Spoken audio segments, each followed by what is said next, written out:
Okay. I've been leading you guys for long enough. We've been at this for, I believe, 25 hours. And every single time we get close to getting answers, we get even more questions.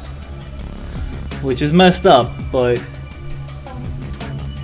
that's how it works with this game, up to a certain point. We are now at that point where... Okay, I'm not gonna lie, there's still a fuck ton of questions to come, but at least we start getting answers, which I think is a lot more rewarding and a lot more important. So, strap in. Things are about to get weird. Okay, going back to where we left off. Last time we I actually started back up and just got here so I could save at a better place. So, looking at the flow, we are clearly stuck. We cannot go through here. This is a different kind of lock because it's not explicitly shown on the It's not a lock that's explicitly showcased on the flowchart. However, this one and this one, these two are, and those are the only two options we have available to us right now. So, where are we going? I'm leaving this one up to you. We can either go through yellow, blue. This is what, Tenmyouji? Yeah, this is a Tenmyouji lock where we found Alice dead, and the, is there proof it wasn't murder? Like, can we start over? Kappa. Let's not. We've been at this long enough. Or over here, go back to fire. No, this is not the fire route. Or is it? Yeah, this is the old man's lock. Yeah, this is Alice lock actually. So old man. So yeah, we get to either be with the old man or with Alice for the next route. So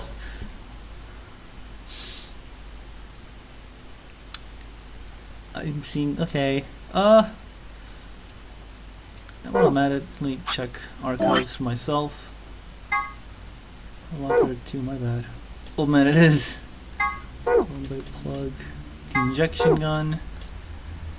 We'll keep Alice for last. Okie doke. Alright. Let's go. From here on out, I'm kind of forgetful. Well, yeah. I remember this at least. Then again, I think we all did, because none of us really cared that she was dead. Again, Alice. The first thing I saw when I stepped through the door was a blossom of red on her chest. It felt as if I'd walked straight into a brick wall. I stopped short, my body refusing to move. Why did this happen?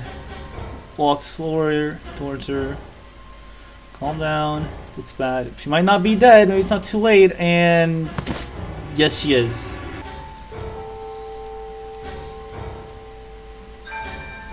Ding. Scalpel this time, right? Yes, that's a scalpel. I will mention something momentarily when it's worth mentioning. Look at stream, see that person. Yep, seems nice. You're coming in like, I think, let me check the save file again. You're coming in 25 hours. 24 hours, which is roughly halfway into a visual novel. So, expect things to not make sense. Blah blah blah. Don't want to do this, and then everyone's like upset. Sim was like, who did this? No. Yeah. Who did this? Clover gets upset. Say something. Please, Clover, calm down. We don't even know if she was killed. Then what happened? An accident? You think a scalpel just dropped from the ceiling and stabbed her? Or from the wall. Cool it, kid. You did it. Are you nuts? Then who did it? Clover, even if we assume that... Wait a minute. You went into something happened. And Clover's like pointing Don't fingers lie, at everyone. There's no way Alice would just... If she was going to... Hey, Clover, don't you think just assuming Alice... How can you look at... Scalpels don't just stab... Oh, I get it. You're all... It wasn't just one. It was no 6. wonder- That's like the Clover, stupidest please, claim. just... Fine. Show me some proof then. Prove to me in 10 seconds that you didn't murder my friend, or I'm going to kill every last one of you bastards! You're all going to die just... Yeah, hey, hold on a minute. And then Proof this 6, countdown Clover. happens. And this was a lock. We got a TVC screen right here. From here on, it's new content.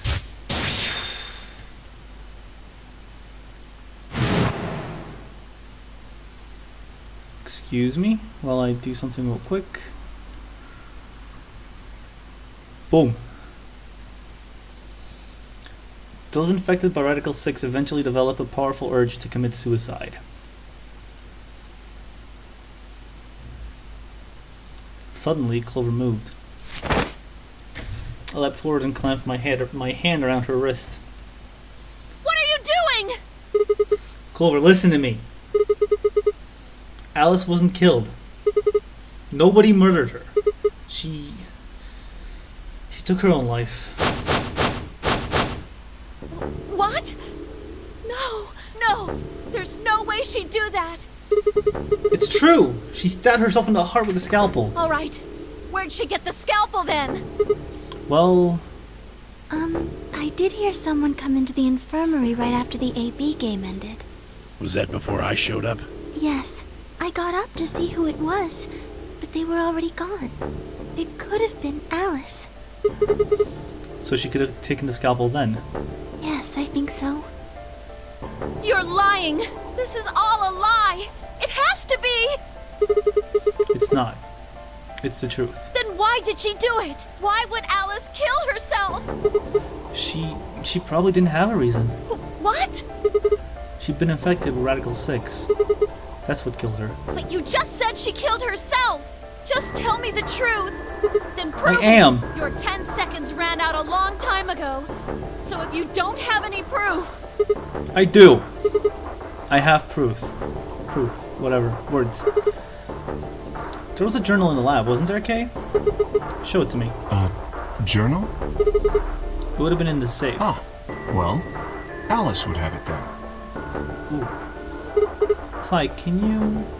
I don't feel right touching a dead woman's body. Could you take a look? Sure.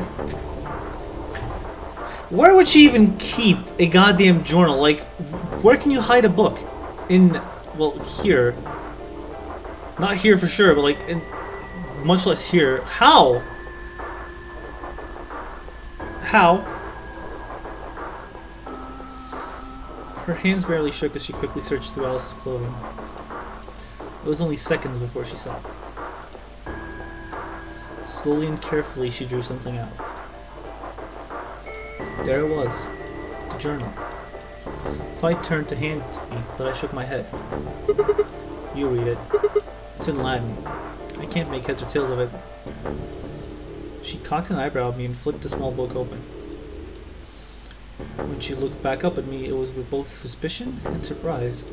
Yeah, it is Latin. But translating this is impossible. It's full of words I've never heard before. I can barely understand any of this. Page 216. Huh? Turn to page 216. You should be able to read that one. Fi's frown deepened, but she did as I suggested. I watched her eyes quickly scan the page before looking up at me with renewed suspicion. Yeah, I can read this page. How did you know? No, wait. How did you even know there was a journal in the lab? Ooh, that's true. I just knew. You just knew. Come on. Look, just read it, okay? Clover wants to hear what it has to say. Right? Yeah. Right. Give me a moment to look it over. Yeah. After a few moments of whispering to herself in Latin, Fi began to translate, paraphrasing the contents of the journal. And she goes over what the fuck Article 6 is. I've read this before. Oh Lord, please, let their future be a bright one. Fi shut the journal with a soft slap.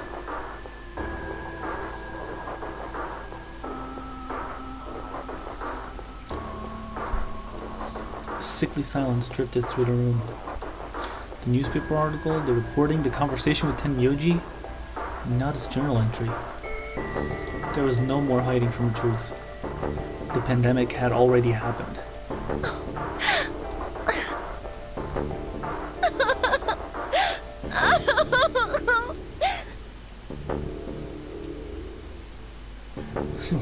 We was able to read some part of the Tenmyouji. Yeah, like, Sigma somehow has a phone on him. All of Clover's rage suddenly dissipated, and she collapsed to the floor, tears pouring down her face. None of us had the heart to say anything, and for several long moments, the only sound in the room was Clover's sobs.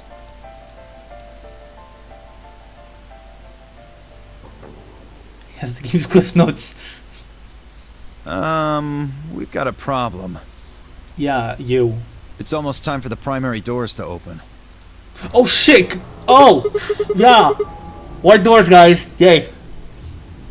Yeah, only 10 minutes left. Sorry, but I'll be taking Alice's bracelet. Vi and I won't be able to open the secondary door without it. Yeah, true. So she was a magenta pear, just like me. Just now noticed that, did ya? As he spoke, Dio grabs the bracelet off the floor and dropped it into his pocket. What color is your bracelet, Luna? I'm a cyan pear. You are part of Clover's pair, then. That means the two of you will need to come with me. So, we're with Guess so. Tenmyouji and Quark. Come on now, Clover. We need to go.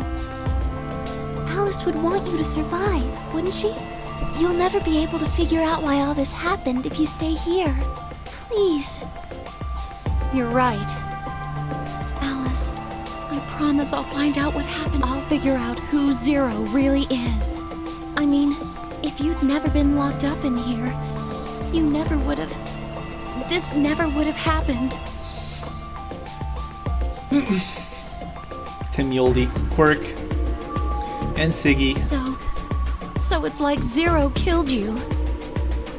He was doing all this in self-defense. I Young male Chie and just an old man. promise. Plus a robot. I'll avenge you. Clover stood up and rubbed her hands roughly over her eyes, smearing tears across her cheeks. Then, with a determined frown, she strode out of the room. Is that really Chie's voice actor? Alright, we're out of time. Voice actress doing Quark? Move, people. You guys head on down to the Floor B warehouse. We'll catch up with you later. Oh, right. Quark stopped the yellow bracelet, which makes him your partner, right? Yeah, can't exactly leave him behind. Without him, we'd end up stuck in the aviary room. Uh-huh. Okay, let's go. We'll see the rest of you once we've picked up Quark. Very well. Until we meet again. Wait, new Chie voice. Oh yeah, because they changed her voice actress in G, right? Yeah. I heard about that. Specifically about it, I haven't heard the difference because fuck Persona. I wonder how many people I ticked off with that one sentence. Quark, What the fuck? Hello! you're awake! Yeah, I just woke up. Hey, where's everybody else? Oh god. Quark. Tenmyouji's entire body shook with emotion as he drew closer to him. He cautiously laid a trembling hand on the boy's shoulder, almost as if he were afraid Quark would disappear in a puff of smoke the moment he was touched. When Quark proved to indeed be corporeal, Tenmyouji let out a cry and threw his arms around him. What's wrong? Let's completely destroy the mood. I've always been curious about Quark's helmet. One second. Where is it? Where is it? Where is it? Where is it? Where is it? Where is it? Where is it? Where is it? Where the fuck is it? The secret of Quark's hat. Don't you think his hat looks kind of weird? There's that huge band that just wraps around his head. Is he hiding a pair of Ferengi ears? Or maybe he's just a young Lobot. Well, this is just between you and me, but he's got missiles in there. The sides of the hat are hiding those pods like you see on helicopters or SAM sites. Except those missiles are tiny, and when he gets in trouble, both sides would have to open up, and they just fly out all at once like pshh. Just kidding. Actually, he just keeps snacks in there. So there you go. They're snacks.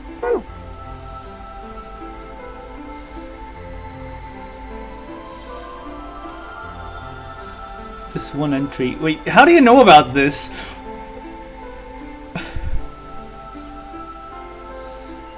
Are you okay, Grandpa? That's nothing.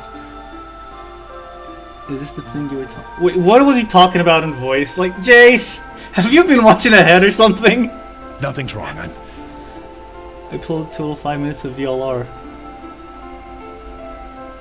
I don't remember where you get these from though. 9. Oh, that might be. You talked about it. Wait, did I? I'm fine. Did I talk about it? What did I talk about? I honestly don't remember. But Quark gave him a puzzled look. Tenmyouji didn't even notice. His face would be able to show a card. Oh no, it's not this. It is not this. It'll take a while to get there. His face was a mixture of happiness and relief, and I could see tears twinkling from the wrinkled corners of his eyes.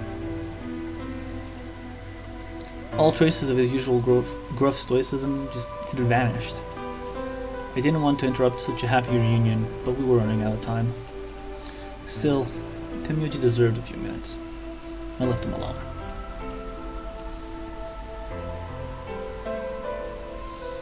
At last, Tenmyouji seemed to recover and shifted from an embrace to a protective arm around his shoulder. So, how are you feeling? feeling? Well, okay, I guess. Was I sick or something? Oh boy. No. You're not sick. If you feel fine, then you're fine. Huh? I'm sorry. I should never have gotten you involved in all this. What are you apologizing for? Sorry. You're doing it again. Are you sure you're okay? So, where's everybody else?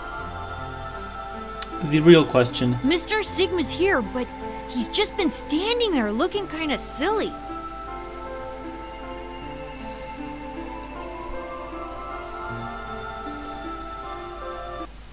Sorry.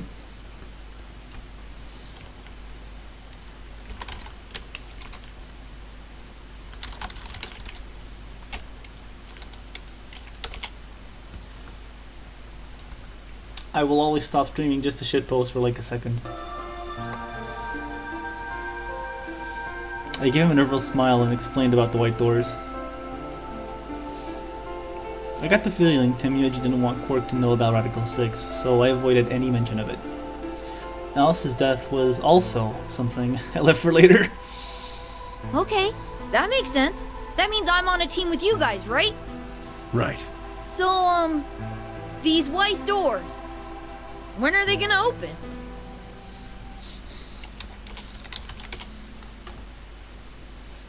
Shit, right here.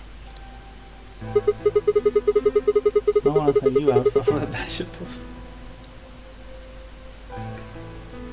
Well, you've got about 4 minutes until the primary doors open. Oh!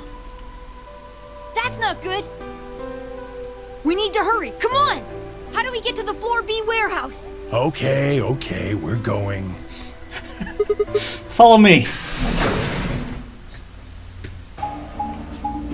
This is you want to place vanilla SF2.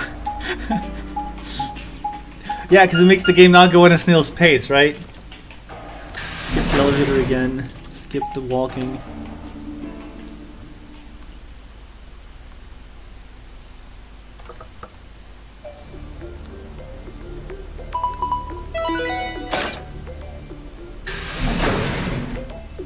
The speed sheet. Chromatic doors have opened. 5 minutes. You're late. Where the hell have you been? Quark? You're awake! And fully recovered, apparently. I am also relieved to see you well again. I cannot get enough of Kay's faces. Me too. Wait a minute. What are you talking about? I looked out at the others from behind Quark and held a warning finger up to my lips.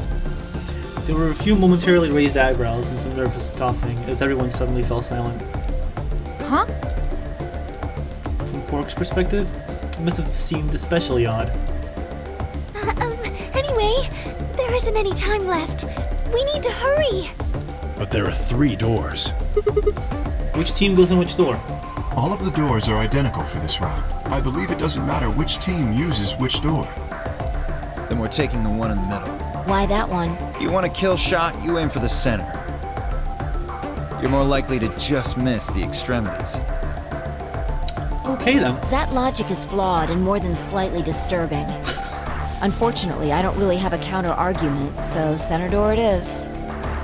I suppose we could go with the one on the left. Is that okay? I mean, we could go with the other one if you want. Kay and Clover only nodded. Well, there's only one left. The door on the right. Any objections?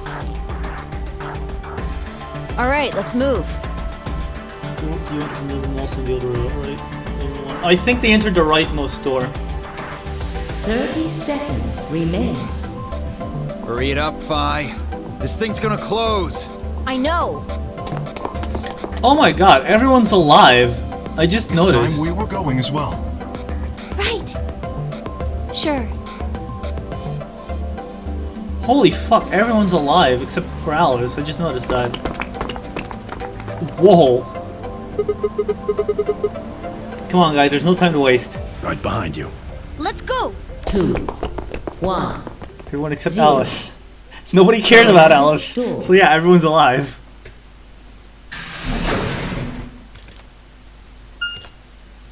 Director's office.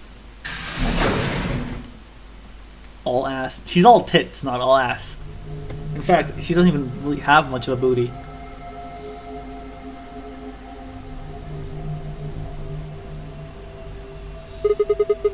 What's this place? Probably the office of whoever it is that's running this place. He has a nice room to go to work. It said director's office on the door. So this might be Zero Senior's office. Maybe, or maybe not. Well, which is it? Why the hell would I know? We should look around. If this really is Zero Senior's room, there might be some clues. Yeah, you got a point. Let's get started then. Is that a chow egg or something? What, the thing in the middle?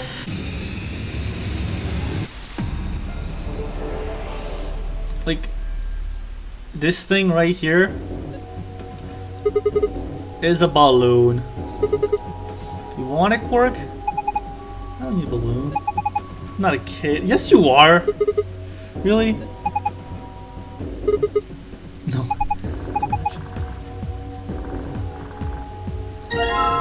That's a globe.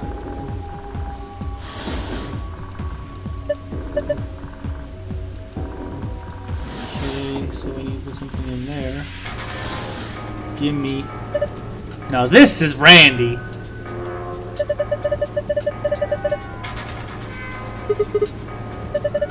can smell it.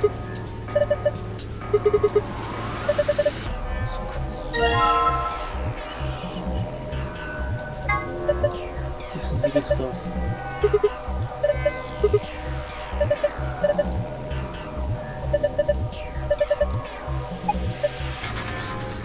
Oh.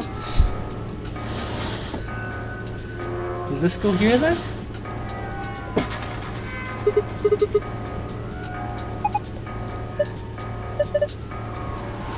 Randy, right now. Fine. Oh, hey, look, I recognize this. Do you?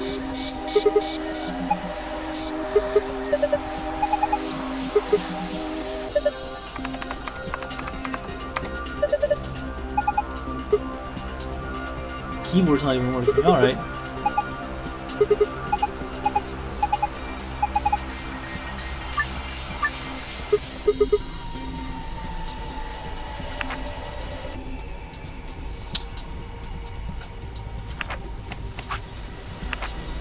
Okay.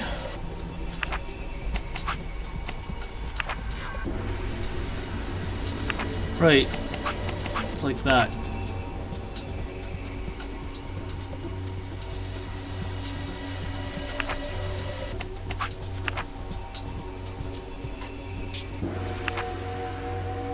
Let's get back to this later. Doesn't open.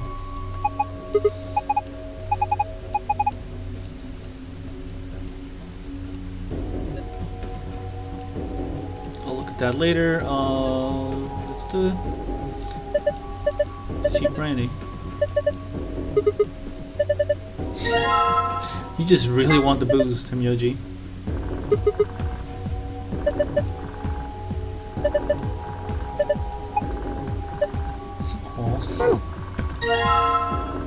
Oh, yeah, it's another one of these. Fuck, forgot. So wait, that has red on it.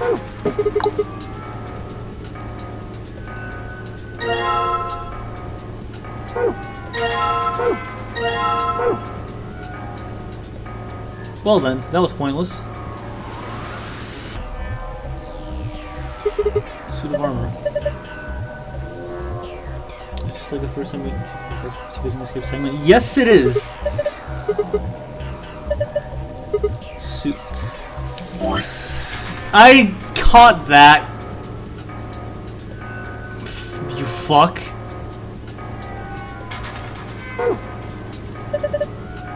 Blood.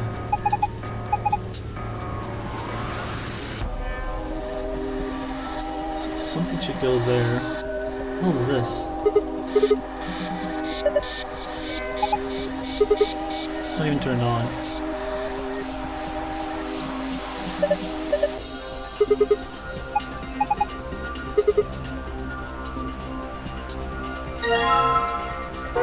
Spear and slingshot. Okay. So let's start doing things. This is, in fact... Can we pop the balloon? No, it doesn't let me. Okay, let's just use it here. The spear is actually a key to get another key.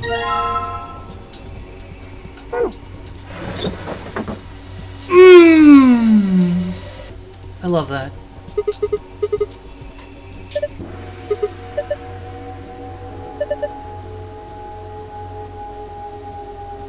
See the slingshot hit you in the throat with a short spear.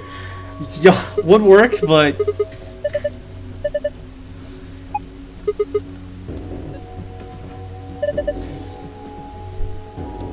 it's gone through the keyhole.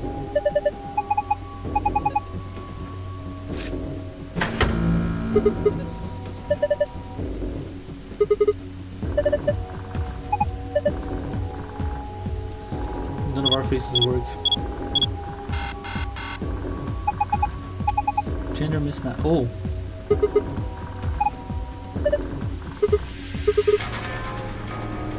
Woke up like a girl.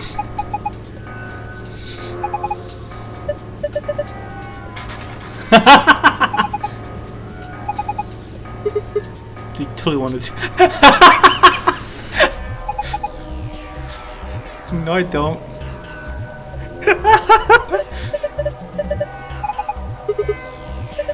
Can't hurt to try. How long has he had in his pocket? It's a picture.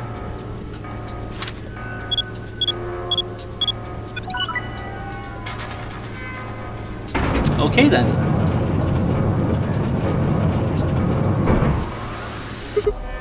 Whoa. Mission worked. So we found a couch. Can we take the picture? Stop.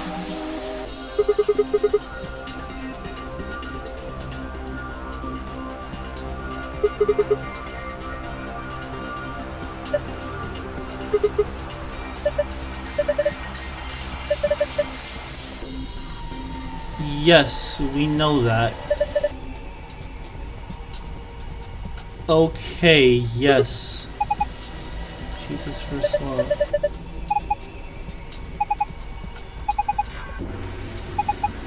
Do it.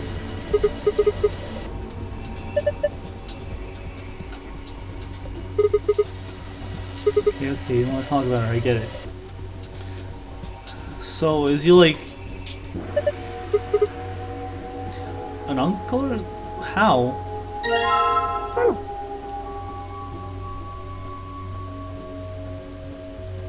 That is a bit of a bombshell to drop mid-escape, Jesus! Yes, that's it. Fuck off! Wow. Can we sit there?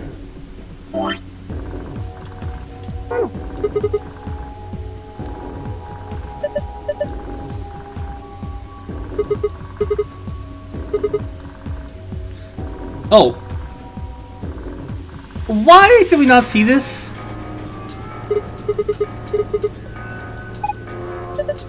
Target like a bullseye.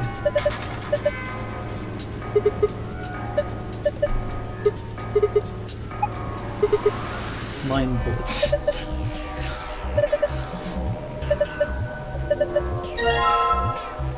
Oh, the key. Aiming.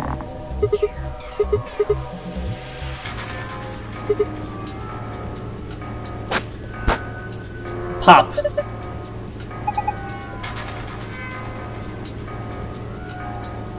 What fell out of it? What? Let me look at what.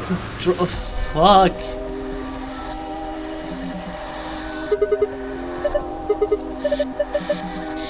What's gonna happen? I wonder. Pull the lever. Oh yeah, this is a Beyblade. P. Battery goes in tablet, like always. Is there anything else here? Just a letter P.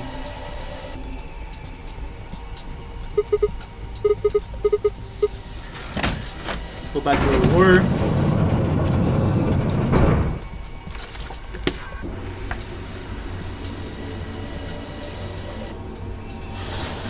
We have a bottle of brandy. Oh! That's cute.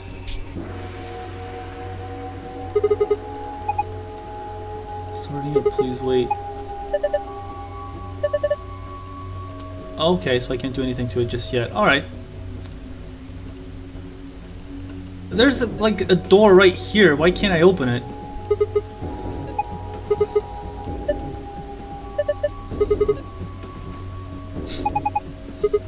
I don't think... Yeah, it's not gonna open. Oh god, no, not another one of these. But I don't know which connects to what.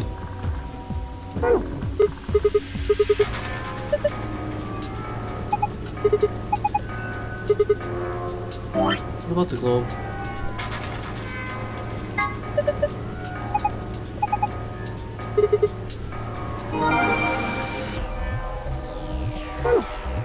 Wait, what? Oh! White to blue, yellow to purple, green to pink.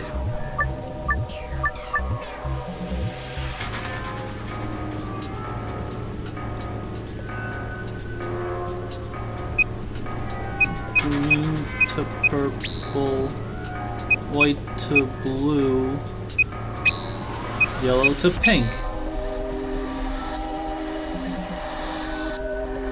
That's not it. Or was it yellow to purple and I forgot already?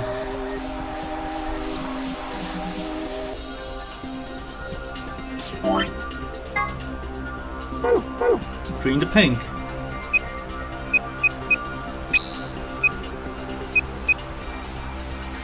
This isn't gonna work. Well, yes it is. White to blue. Yay!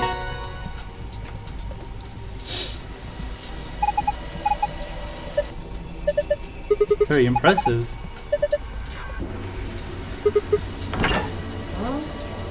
And what is inside? Oh my god!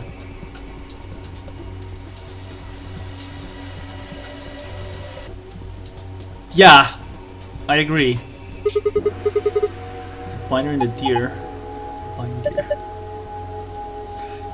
Dude, it's literally just a fucking moose head. No, I saw that!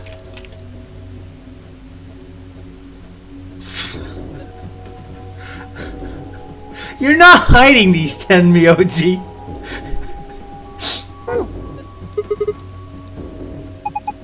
God. You've been like punning every single step of the way. What the fuck?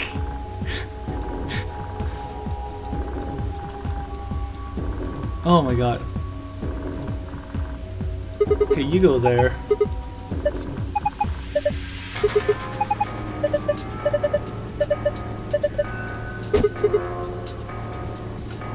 Ooh. Okay, so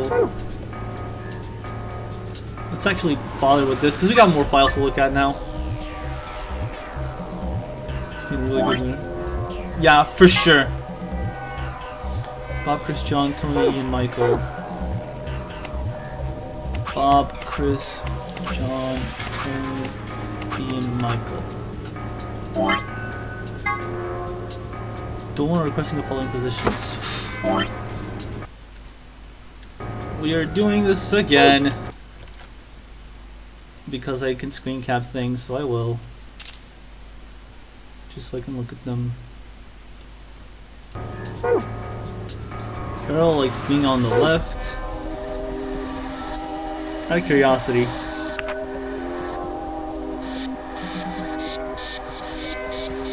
I could totally cheese it. That's not even it. And prefers to.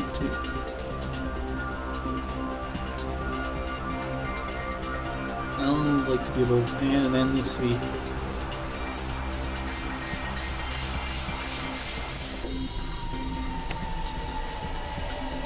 Ellen needs to be above, so that has to be it. Sophie likes to be on the very right.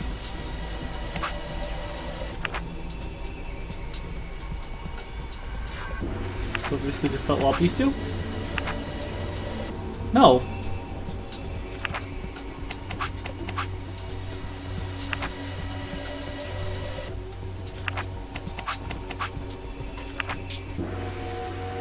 This is it, what the fuck?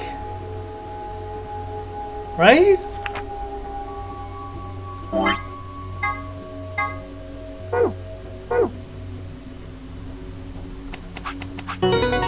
Never mind.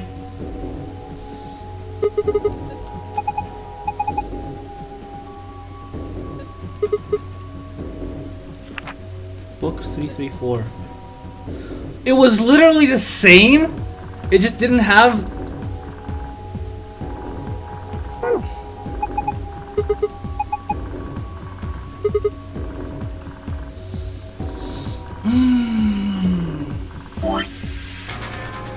This has 3, this has 3, this has 4.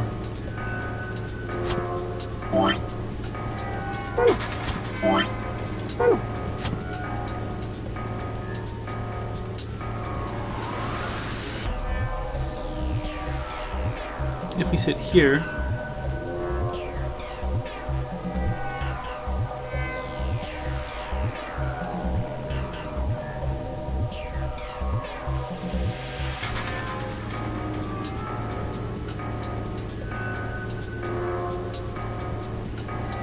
HAL and then P to the back, so I wonder. Help. I clicked the wrong thing. Yay!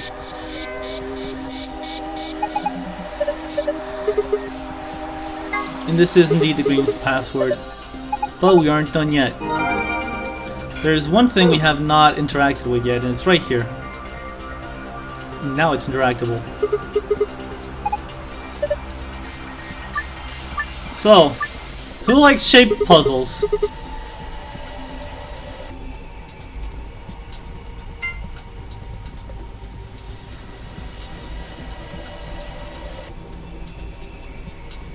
Oh my god. Can I switch controls easily? This fucker was awful. This is easy as shit!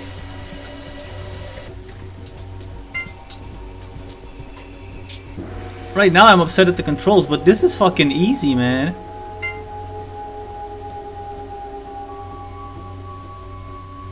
I think.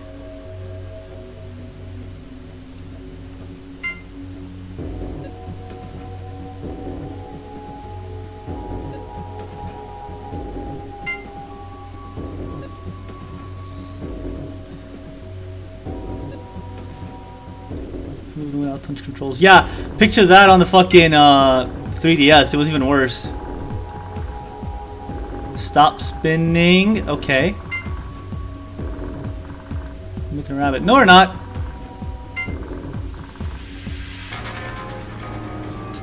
If you remember, there was a the bottle that we put on the shelf.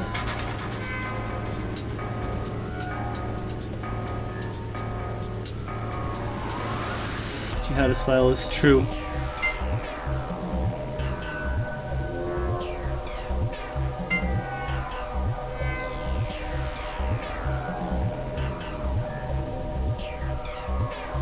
I don't get it.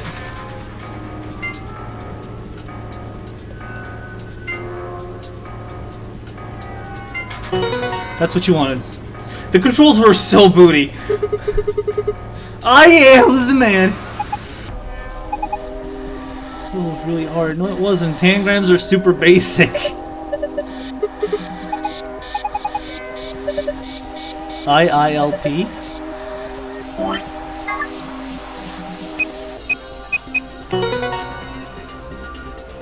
Okay. So it's a blue password. Sun, moon, sun. Okay.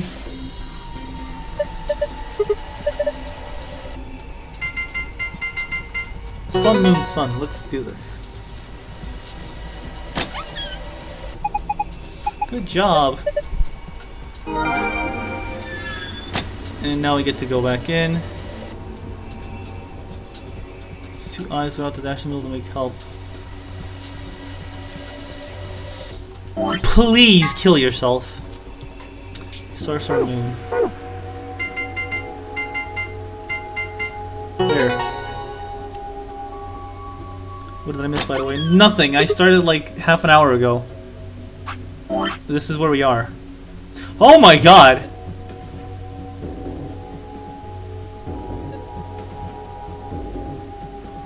Well then!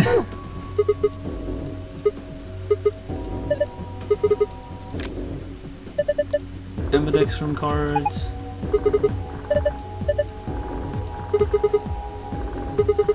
Key as usual. So let's bail.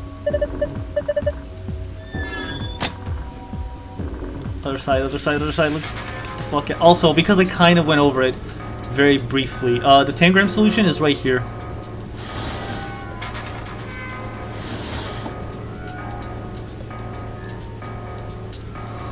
We do not get to do anything with the keyboard or the computer, so let's completely ignore it.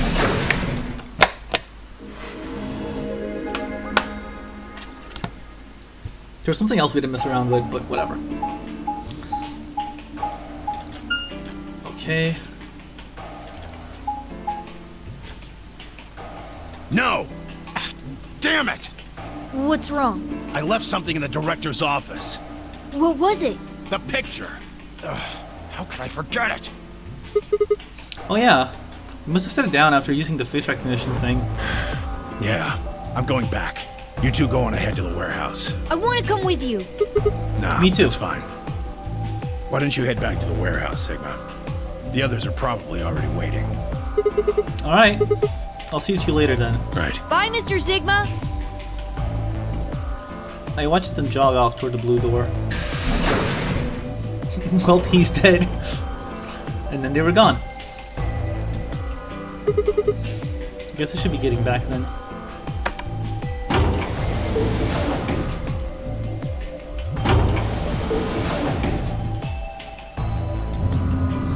Fuck, this is the elevator. Back at the warehouse.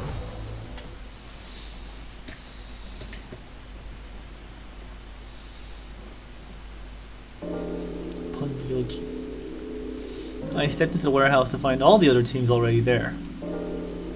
Kay and Luna. Find Clover. They're still all alive? What the fuck? And Dio.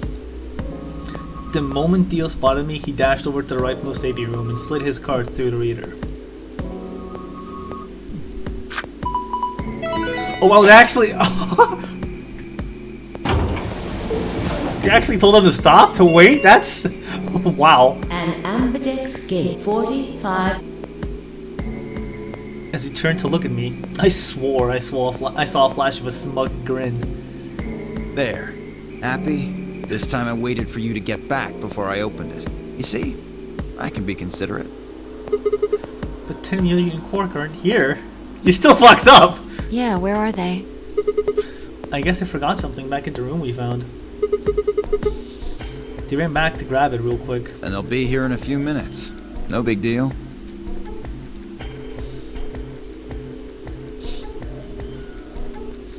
While we waited, we exchanged information about the rooms we'd investigated. Unfortunately, none of it seemed very useful. None of us had found anything, and we were no closer to unraveling any of the increasing number of mysteries we were faced with. This kind of sounds like us. We keep getting more questions. With that discussion exhausted, we sat down to wait. Before long, 20 minutes had passed since Dio opened the door, and Tenmyouji and Quark were nowhere in sight. Don't you think they're taking a little long? Yes, I'm getting worried. What if something happened to them? I'll go have a look. Then I shall accompany you. Nah, I'll go find by myself. It's not that far away. Just don't look into the abyss too long, or you might become a monster. That's... I don't think... Okay. Look, I'm just going to the director's office. I'll be right back. No big deal. Alright, I'll see you guys later. I gave a quick goodbye wave and stepped out of the warehouse. Says pink haired titty monster. She's not even that stacked.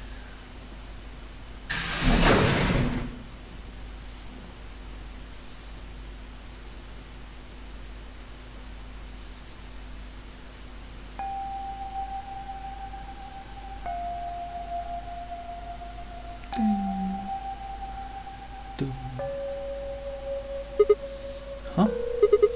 That's odd. There's nobody here. The picture's gone though. Tenmyouji and Quark must have been here then. I laid out the floor B map. They must have taken the door that faces the warehouse. After that, they probably went through the warehouse and out the blue door to the elevator. Yeah, that's a much shorter route. On the other hand, I came through the red door, which is kind of the long way around. Huh. Looks like we managed to miss each other perfectly. Well, this was a huge waste of time. Shoot. Might as well head back, I suppose. I'd packed up the map and was headed toward the door when... Huh? There was a light on, where there hadn't been a light before. What? Why is that thing on? We messed with it earlier, but nothing seemed to work. I felt a sudden wave of inexplicable, nauseating dread. The light stared at me. I swallowed and edged cautiously toward it. The machine was in arm's reach now. I stretched my hand out toward it slowly. Slowly. So, you finally made it. No, you're... I am Zero. I was the one who brought you here. You undoubtedly have as many questions for me as there are stars in the sky. As you can see, however, this is only a recording. I will therefore be unable to directly answer any questions. Ask if you wish, but I cannot respond. I considered taking a swing at him, but decided that was spectacularly futile, and kept my balled fist at my side. Now, where to begin? Is this real? There are many things I wish to tell you, but unfortunately, our time is limited. As such, the information I can provide is also limited. I have chosen two things of great importance to tell you. First, I will tell you about termites. In retrospect, I suppose that's a rather odd thing to say. Incredibly. I imagine you look rather bewildered right now. Perfectly understandable. The person who kidnapped you and threatened you with death is lecturing you about insects. I suspect it hardly seems fair. Nonetheless, this is very important. In a way, it will determine your fate. So I ask that you listen carefully. Have you ever seen a termite mound? They are splendid structures. Some might even call them works of art. Termites are natural architects, and their mounds are both structurally sound and make excellent use of space. I've never actually seen one. So, are they following some sort of plan as they build? Are there termite blueprints, detailing which room goes where? No, of course not. Each termite is simply an oblivious cog in a tremendous machine programmed by millions of years of termite DNA. Billions and billions of eons. It is doubtful an individual termite has any idea what its contributions are helping to create. So they're just a hive mind, But a human does. We can appreciate the elegant forms of their alien cathedrals. We can see the simple beauty of their perfect functionality. Where is this going? We can understand the splendid planning of their structure. In other words, only an intelligence of a higher order can understand the beauty of what the termite builds. What's this have to do with anything? Consider humans. Why are we alive? Why do we love and give birth? Why do we create? From where do our cultures spring? There are many theories, but no one knows the truth. We are oblivious cogs in a tremendous machine programmed framed by millions of years of human DNA. So, evolution. No doubt you see now what this analogy is supposed to illustrate. Because it feels good. Yes, I mean to say humans are not different from termites. We trudge through our lives with no greater understanding of our ultimate goal. You might say we don't understand what we're building. Only an intelligence of a higher order than ours can understand what we're doing. Imagine how we might look to such an intelligence. You look like termites. We may be building some structure so perfect and elegant, we can't even perceive it. Whatever it is, we've likely been building it on a dimension just above the ones we know since time immemorial. If we are like the termites, then what we've created is almost certainly something of tremendous beauty. It's advanced to use the termites as an analogy, yeah. And you are about to catch a glimpse of it. And what? Or have you already? Excuse me? Well, that's enough on that subject, I think. Consider what I've said. Okay. Now, let's move on to the second topic. It is somewhat more immediately meaningful to your life, and, in fact, the lives of several billion other people. I realize this is rather sudden, but I have a password for you. It is the password to disarm the bomb, numbered 1. Oh! Oh! Bomb? Are you ready? I will only say this once, so pay close attention. The password to disarm the number 1 bomb is BQZ RGJ DXR.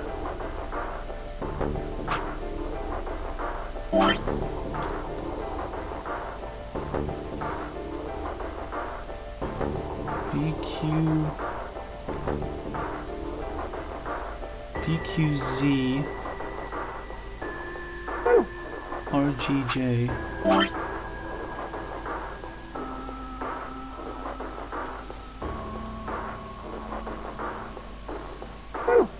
DXR. Thank you.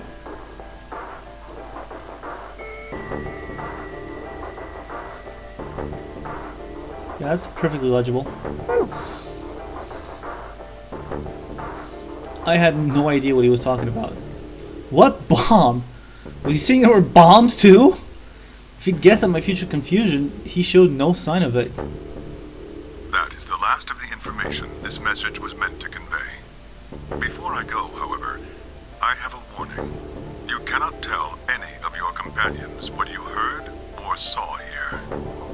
If you do, you will be penalized immediately. I hope we will meet again someday. We would have much to discuss. Wait, goddammit, you can't just spout all that crap and disappear. I found myself yelling at empty air. The hologram had disappeared. Ugh. What kind of an idiot does he take me for? Termites? Other dimensions? How could that have anything to do with kidnapping us? Shit! I kicked out a nearby shelf. 10 minutes remain. All players, if no... Oh crap. I need to get back. Not like there's any point in staying here. I spun around and ran out of the room toward the warehouse.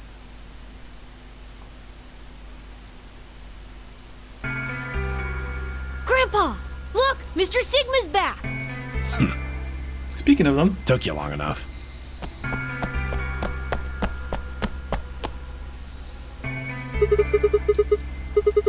where are the others? In the AB rooms. They went in already? Yep. Why didn't you two?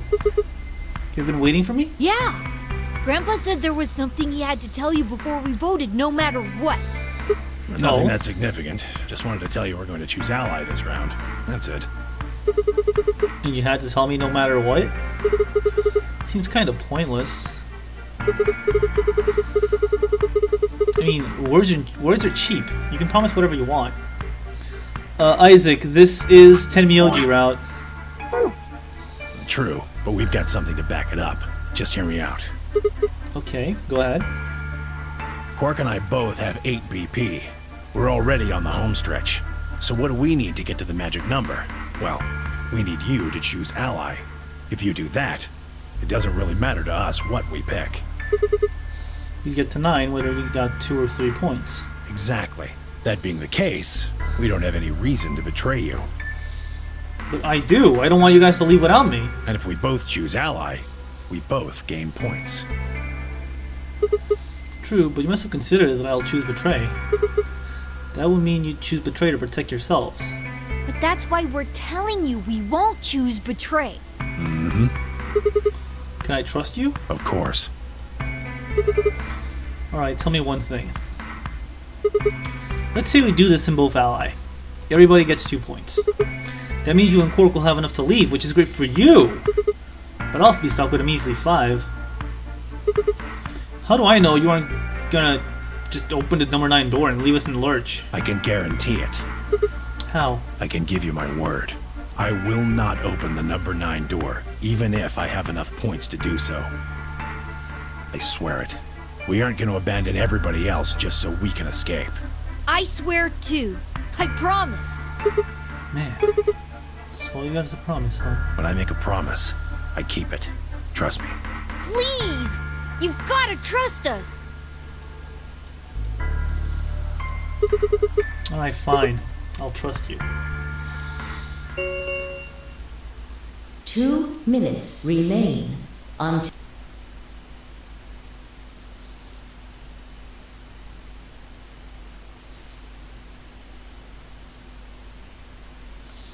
Okay, sorry about that. Quickly clicked. We're counting on you, Sigma. You gotta choose ally! You promised! With that, they turned and ran into the aviary room, second from the right.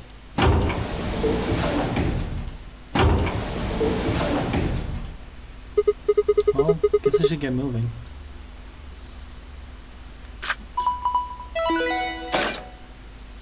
Ally.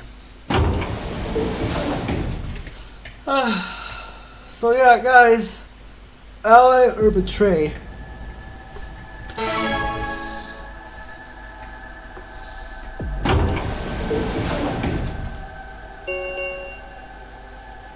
One minute remains. I had a decision to make. Should I trust Quark and Tenmyouji? Well, I could believe they were telling the truth and still betray them. That might be the 6. I'd be that much closer to 9. And choosing betray would guarantee that they wouldn't try and escape without the rest of us. Betrayal seemed like the safe bet. But... Please! You've gotta trust us! You've gotta choose ally! You promised! Tenmyouji I could betray easily enough, but Quark? What the hell was I gonna do? 10 seconds. 9, 8, 7, 6. Yeah, 5, Raiden's pretty much gonna betray every 4, single time. 3, 2, 1. I don't want enough to say that. So yeah, 3-1. Let's side with the old man.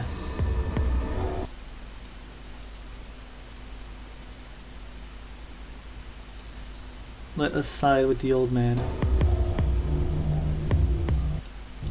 Round 3. Results. Thank you. Ambidex.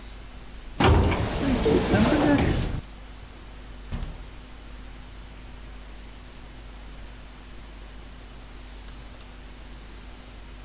Ding ding. Results, please direct.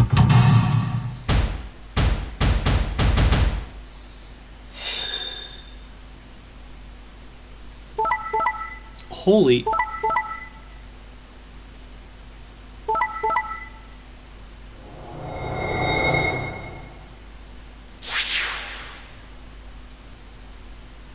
What?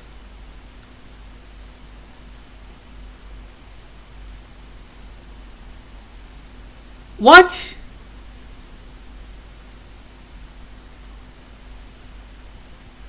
Points have been assigned. Please check your break.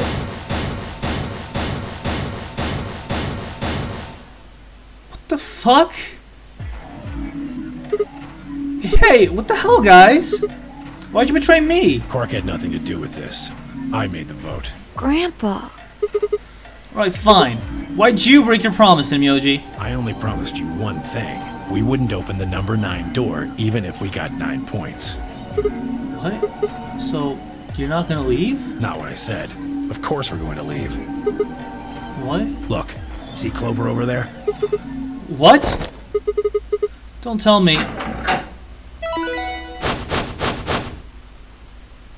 Oh my fucking god. Not this again.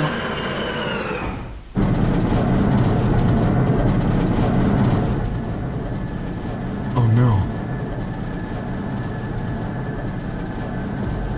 There's no fucking way.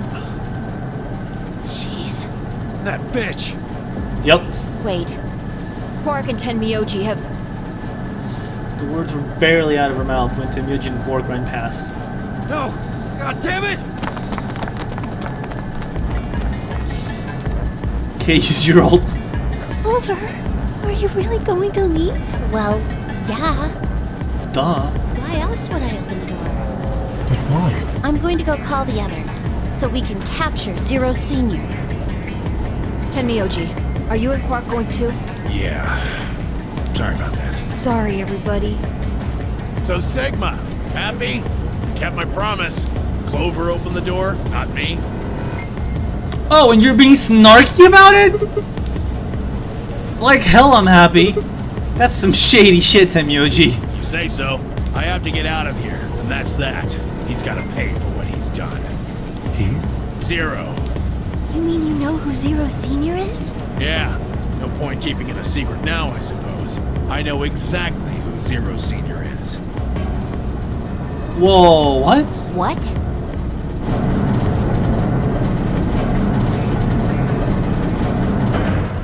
So you're in on it? The fuck? The number 9 door. It will Let's go. Come on, guys. Time to move. Right. Oh, wait! This is for you, Mr. Sigma. Quark held something out. I looked down to see 2 pieces of folded paper. What is this? It's a letter. I wrote it in the director's office before the AB game.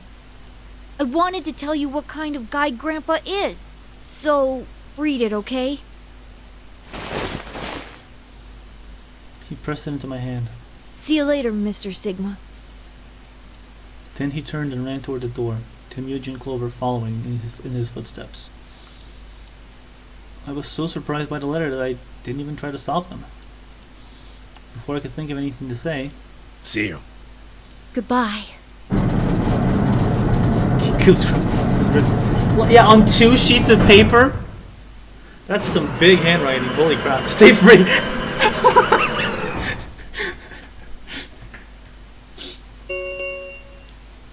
The number 9. This ends. Thank you. As the game is over. Escape, please.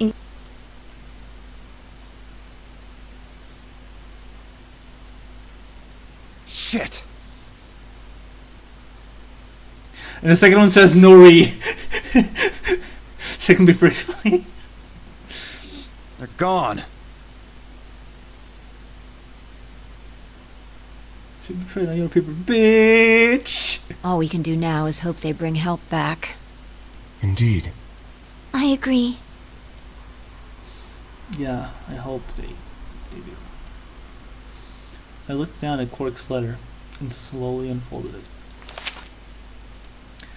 His handwriting was still slightly uneven, but he'd filled both pages with writing. I began to read. It was a really stormy day when he found me.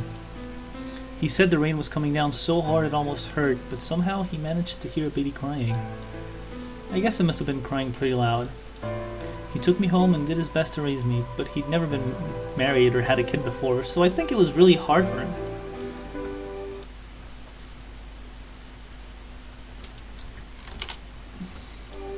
He can figure out how to mix the formula, so he was always carrying the directions around with him.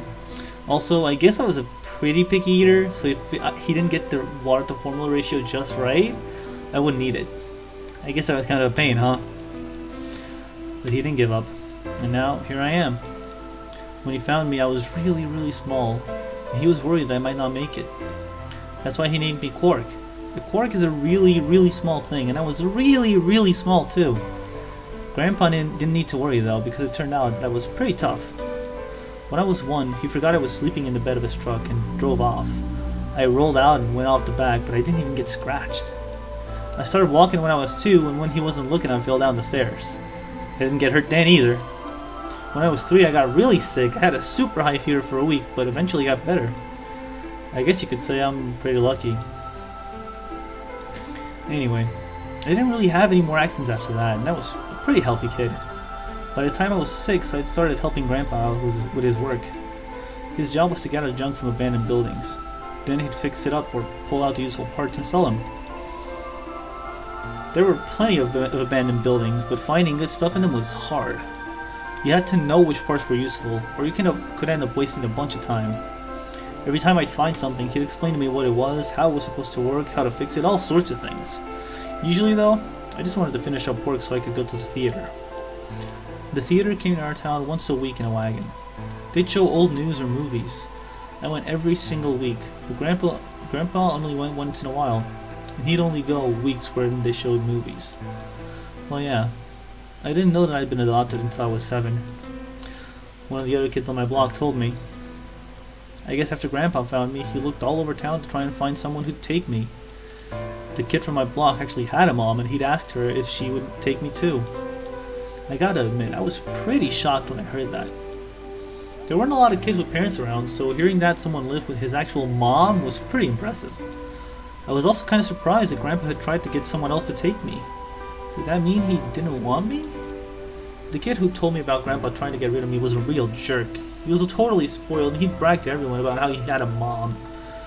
He liked to come up to me while I was working and say stuff like, "It must be hard not having a mother." It had never bothered me before, but after I found out that Grandpa had adopted me, I started to think that maybe he didn't really want me. If I could work on my own, then he could get rid of me. I was scared to know the truth, so I never asked him. Then one day, he took me to a bar in our neighborhood. During the day, of course. He went there sometimes to drink scotch, but I'd never gone before. When we got in there, he just walked up to the counter with that grumpy look he has, and I thought, oh no, he's gonna make me work here. But I was wrong. I saw him pass something to the bartender, and then he picked me up and set me down on a stool next to the counter. The stool was pretty high, especially for a 7-year-old kid, and my legs just dangled off of it. It seemed really, really high to me, and I was pretty nervous. Eventually, the bartender came back over with a glass of scotch and another big glass full of something else. As I looked closer, I realized that the second glass was full of some sort of brown liquid with a scoop of ice cream in it. It took me a minute to realize what it was. A root beer float. I'd never seen one before. I was so surprised. Root beer was even more expensive than the nicest alcohol in the bar. To me and the other kids, it seemed more like an urban legend than a real drink. But there it was, right in front of me. I stared at the float. I still wasn't sure if it was real at that point, and then turned to look at Grandpa. He looked back at me. I didn't know what to do, so I turned to the bartender.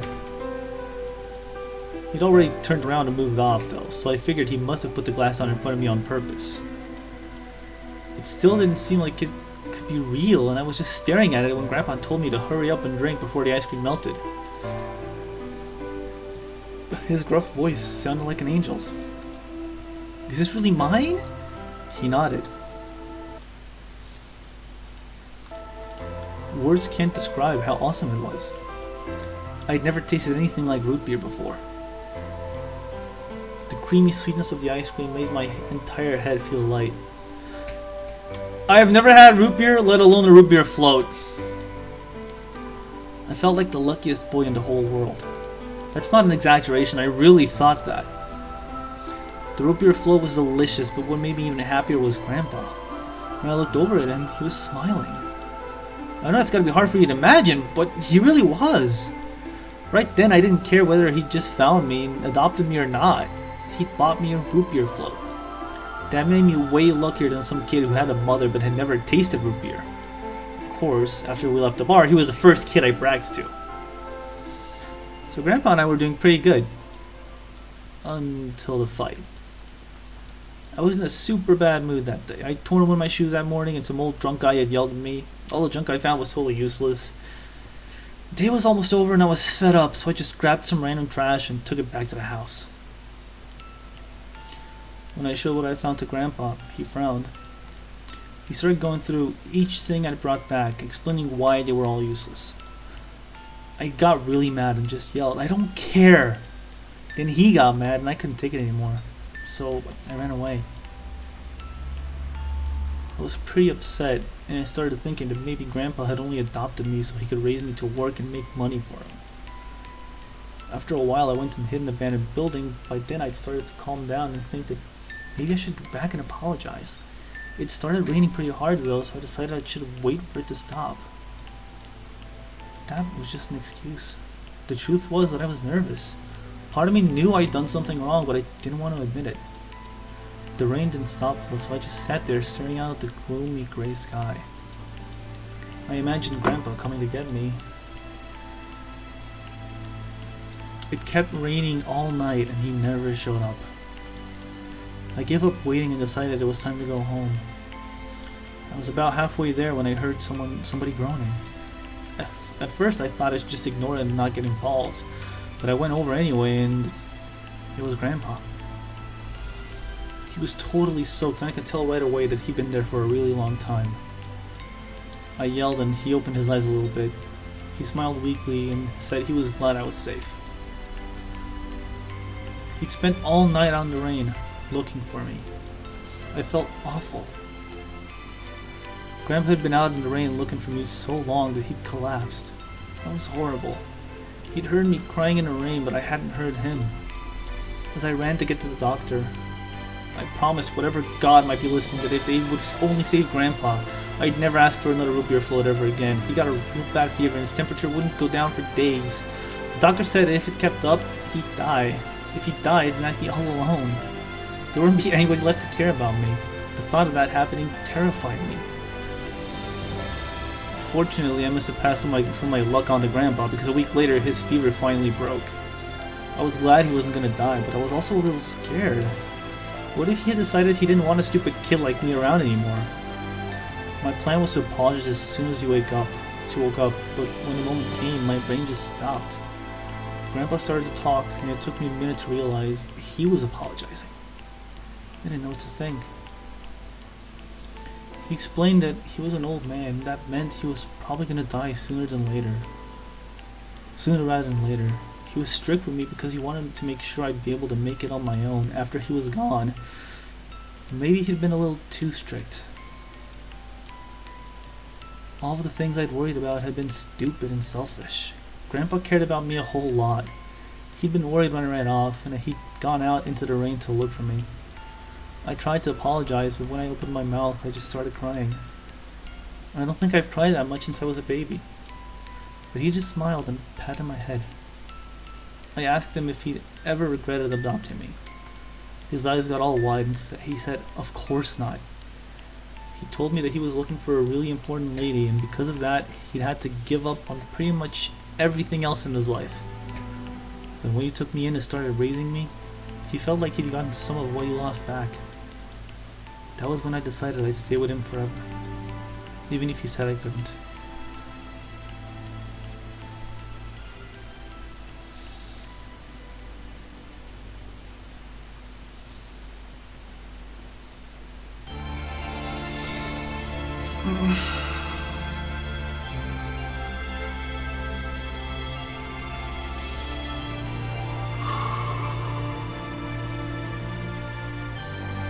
Didn't hit me as hard as it did the first time. So yeah, that was Tenmyouji ending. This ending felt completely unnecessary, to be honest. I don't think so. I think it is the Tenmyouji ending, but it gives Quark's backstory, and I think in that regard, it is 100% necessary.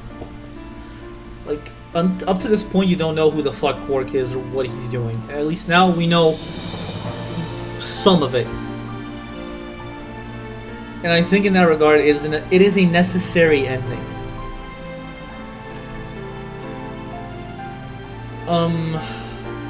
The first time I played through it, the music cue along with the text hit me really hard. This was the first route that actually made me tear up. There's just something about that letter that is really strong. I can't really explain it. Yeah, Quark is Chie. I'm glad we on Aang.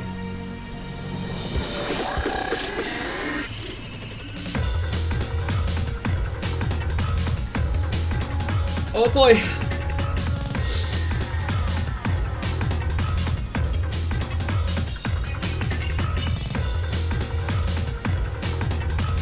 Yes, it is. This is Chie voice, the English one. Guys, I'm fucking disappointed. Oh, fuck the credits. We can see these another time. Oh, you mixed it up for me. Yep, caught you with the mix-up. Hey, and there it is, Tenmyouji's old mug.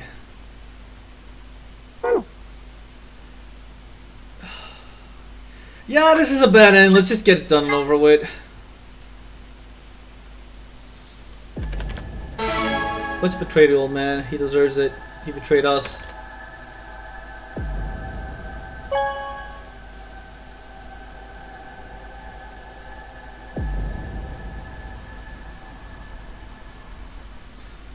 Why bother? Because I want to. The lack of a completion fucking bothers me. I don't care. Result, please. Because actually some of the bad endings are not too bad either. Like, they're cool to look at. Ding ding.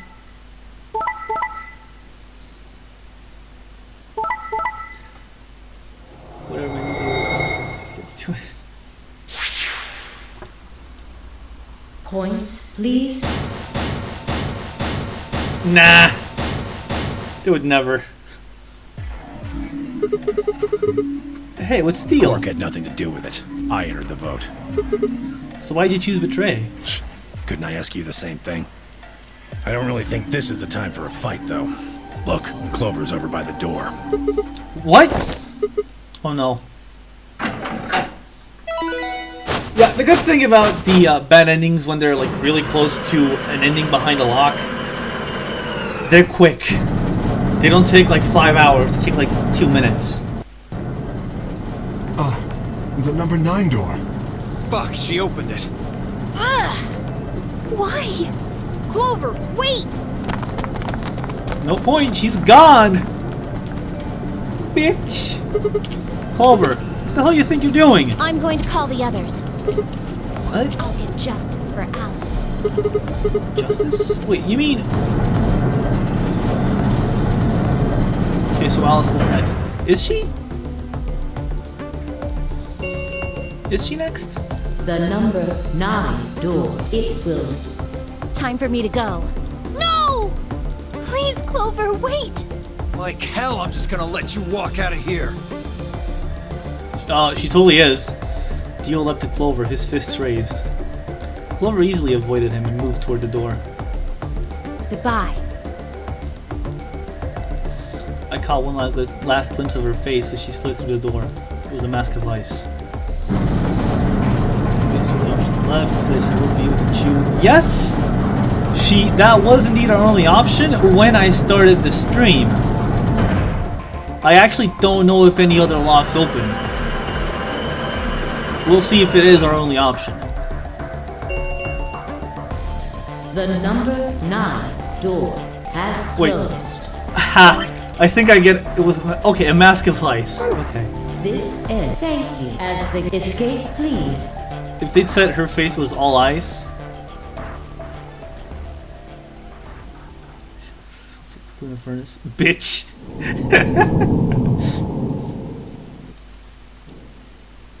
Yeah, fuck numbers, right? All right, so that bad news done. That was like 2 minutes. See, not too bad. No, let's return. And let's see. Actually, yeah, this is the only path we still have open. Yep.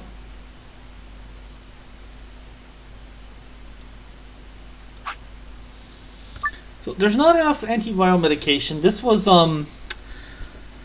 after I think this is after we don't let Alice kill herself.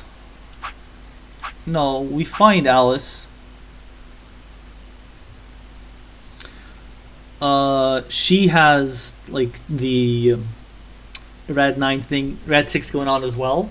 But now we have 2 people with Radical 6, Quark and Alice, and they're like, shit, there's only 1 bottle of Excelivir. Help? How do? Alright, please pay attention, everyone. You need to hear this. The Atom has finished scanning Alice. What did it say?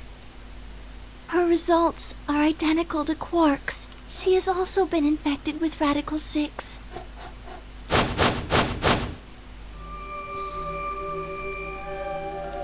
On our way back, Phi had gone to retrieve the rest of the participants.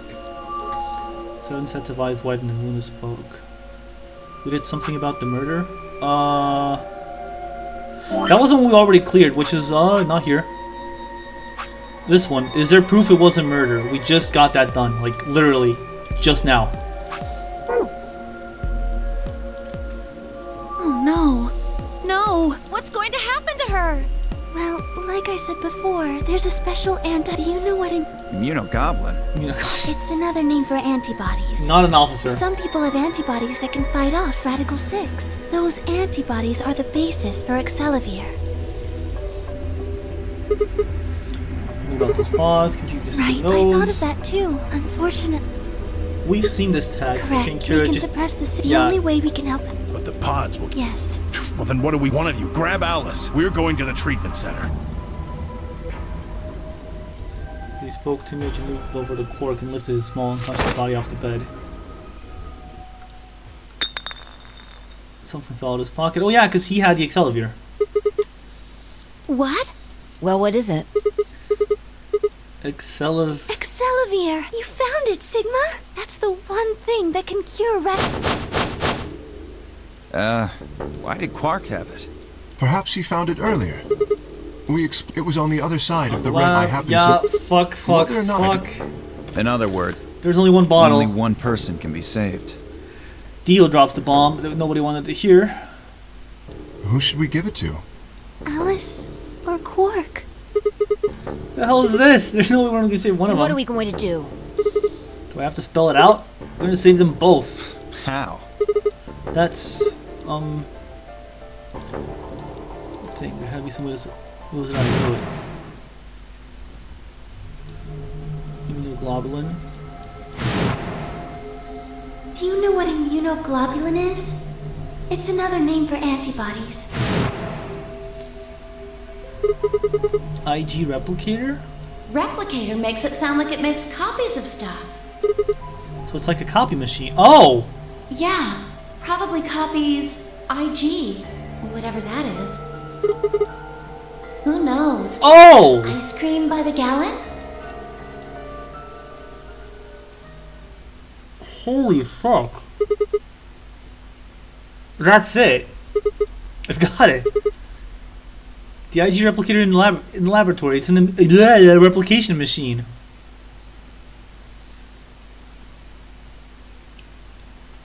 What? It can copy immunoglobulin. Antibodies! Luna just said Excelivir is made from antibodies.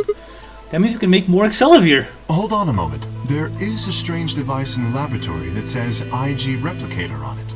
Clover and I examined it thoroughly when we were in that room. Yeah, we never could figure out what it did, though. Exactly. My question is, how do you know about it, Sigma? I saw it when I was in the lab. When was that? Probably when you were looking for Alice, right? No. Dio was wrong. I hadn't gone to the lab when I was looking for Alice. I didn't think I'd ever been to the lab. So how did I know about the IG replicator? If what he's saying is true, then we should be able to duplicate the Excelivir. That would mean we could cure Alice and Quark. Let's go have a look then. The laboratory, right? Yeah. No time to waste. Just go. We all nodded. Wait. We can't leave them here all alone. Luna, do you think you can stay behind and look after them? Oh, of course. I'd be happy to. Alright then, let's go.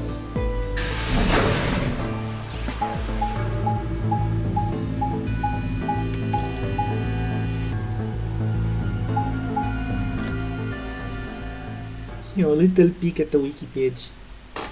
Dude, I have a walkthrough, you know? Right here, I can just look at it. Yeah, I'm cheating, but I'd rather cheat and have someone die on me. Ugh. So this is the lab, huh? Yes. Where's this IG replicator thing? Right here. So this can copy the Excelivir? I legit pulled up the flowchart on GameFAQs. What, for this? Really? I think so. What are we waiting for? Calm down, alright? Don't rush me. I carefully lowered the small vial of Excelivir into the slot on the side of the machine.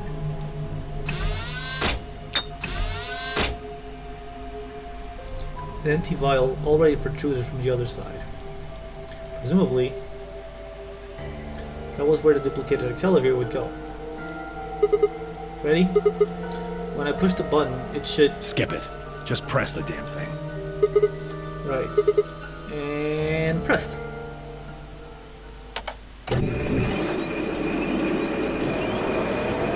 On a completely objective and scientific level, how the hell does something like this work?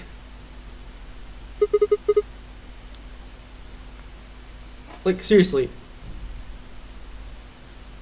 How does that work? Have a look. Did it work? The empty vial has something in it now. And the vial Sigma used remains as it was. It does not seem to have lost any of its contents. So, it worked? Would have been pretty bad if it hadn't. Alright, let's get this thing back to the infirmary.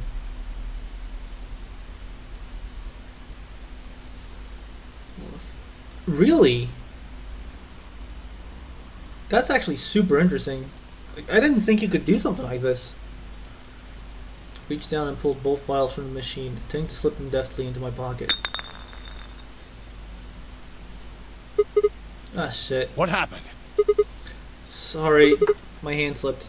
You dropped one of them? Yeah, just one though, What don't in the worry. hell? What if you'd broken it, you idiot? Come on. If it had broken, then we could just have made another copy. Before Tenmyouji could reply, I spoke. Guys? I was surprised to hear her voice coming from near my feet. I looked down to see her staring intently at something beneath the table. You see? It did break! No, the vial's fine. See? She held it up in one hand, but didn't move her eyes. Then what the heck is going on down there? Take a look. She slid back from the table quickly and silently. The rest of us bent down to look. Oh. A bomb?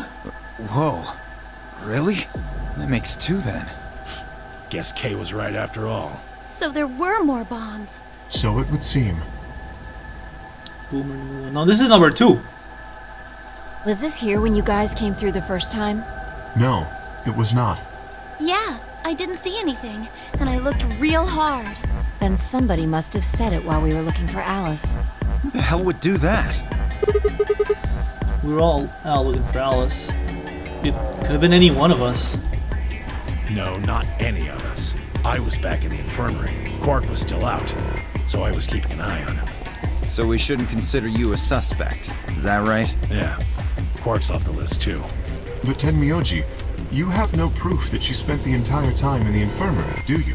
What? You could have quietly made your way to the laboratory, planted the bomb. That's insane! Listen to yourself! There's no way in hell I'd have left Quark all by himself to go plant a goddamn bomb! Tenmyouji was still staring furiously at Kay when Clover spoke up. Hey, what's this thing? I turned in time to see her grab something from under the table. It looks like a memory card. Oh shit, another one? Where was it? Right under the bomb. It was down on the floor under the table. Could it have been put here by the same person who set the bomb? There was nothing like it here when we examined this room. Do you think he dropped it accidentally? Unless it was left here intentionally, yes. I imagine so. So whoever did it made a boo-boo. Good. What do you think's on it? Let's take a look. Can I see it for a minute? Yeah, I guess so. I plucked the card out of her hand and looked around the room. Nothing.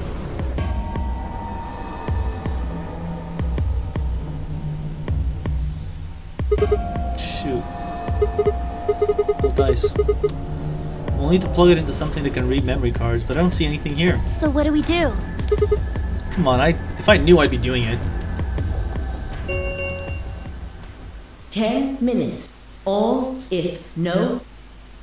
Guys, I think maybe we should get back to the top floor. Yeah. Yeah, you're right. We do have to admit you're right for once. We've got what we came here for. What should we do about the, bomb? Not much we can do except leave it here. Do not touch it. Alice said it'd be dangerous to touch them. Yep. True, but Drop it. No, don't drop it. That'll make it blow up. That's a bad idea. We can talk about the bombs later. Right now we need to take care of Alice and Quark. Right. So we'll go back to the infirmary, give him the Excalibur, then head to the Floor A warehouse. Right.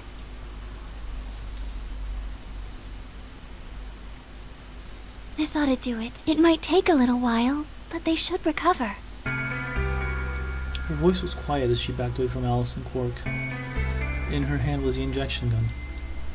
She carefully removed the empty vial and placed it gently in the cabinet with the other one. While we were in the laboratory, Luna had moved Quark to a crude cot.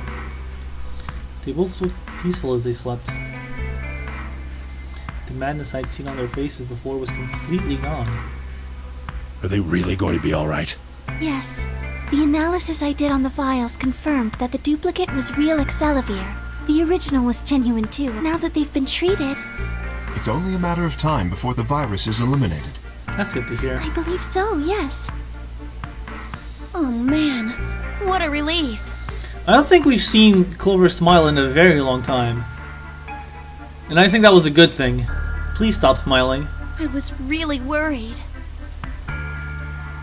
Clover grinned. Agreed. I gave her a reassuring pat on the back. Yeah, she 5 smiles, but it's like remain colon bracket, until not fucking colon D. Closes. All right, everybody. We can be relieved later. Right now we need to get to the AB rooms and fast. Damn. Don't even have time to catch our breath.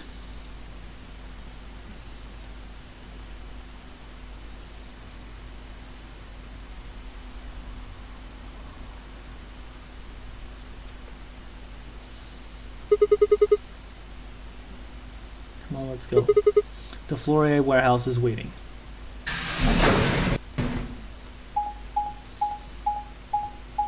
Ding, ding, ding, ding.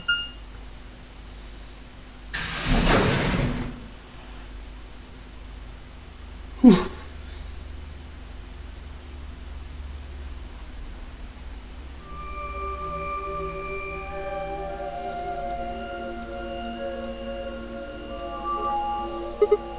Huh? Where's Tenmyouji? Oh, he stayed back in the infirmary. Just in case. I'm not risking anything. What? Why? Well, when we were all heading out, I noticed he wasn't doing anything.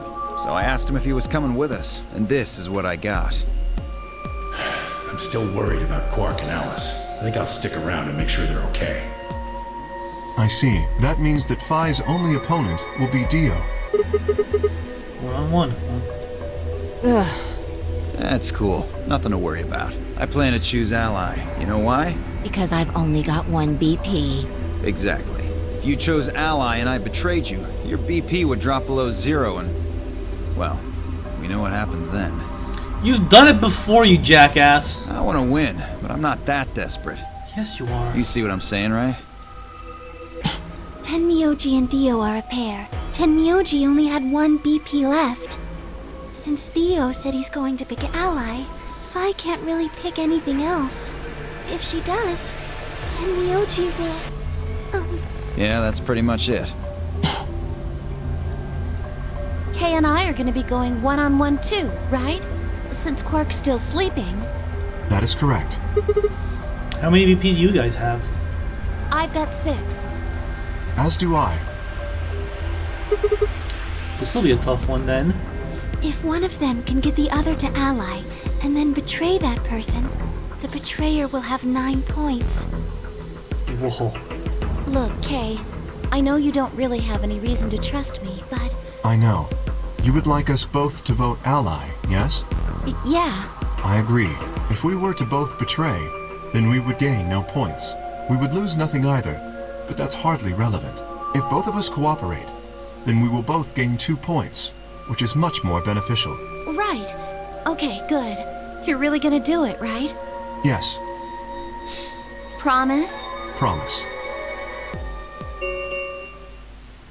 1 minute. Shit, this is bad. We need to move, now!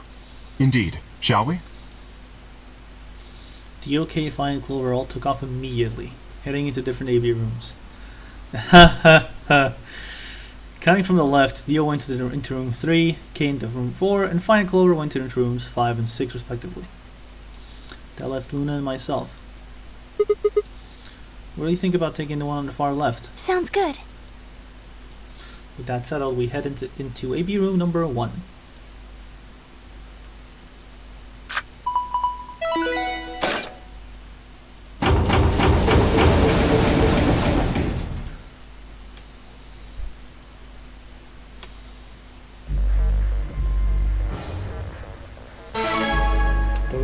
So guys, ally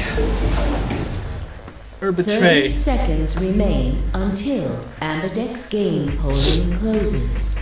Do tell me. It's probably a little late to say this, but you know Alice is still in the infirmary. So, You're saying we should pick ally, right? Since Alice is going to default to that anyway. yes. I know. It's not really fair to betray somebody who isn't voting. Luna's face broke into a warm, happy smile. Not to be sappy, but it was like a ray of sunshine on a cloudy day.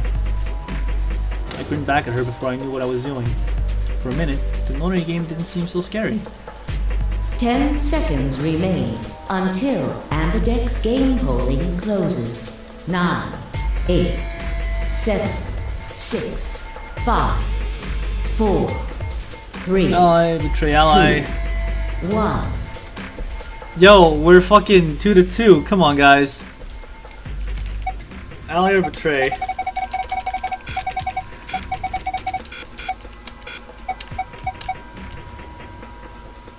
That's the tiebreaker. We're allying. Round 2 of the Ambidex game. Results. Thank you. Ambidex. We'll let her off like that anyway. Like, there's no point of betraying her if she can't vote in the first place. When I stepped out of the room, alright, let's kind of look at the results. Okay.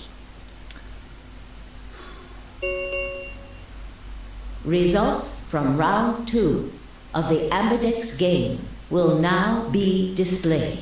Please direct your attention Like, okay, to the results screen. At this point, I believe we do have 1 point, but it's like Alice should have 6. But like even if we do let her, well, she's not voting in the first place. So like even if we do pick ally, we're at what? She gets to 8, we get to 3. Nobody's leaving, so it's always a win-win. Like betraying her here is like, first of all, it's offensive. Like, poor girl. Secondly, like, why? We get points for everyone. Whoa.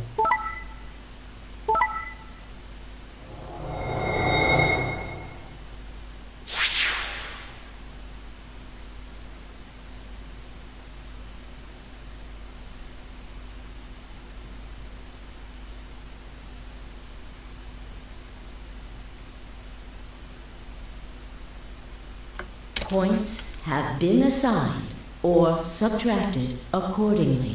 Please check your bracelet to see your...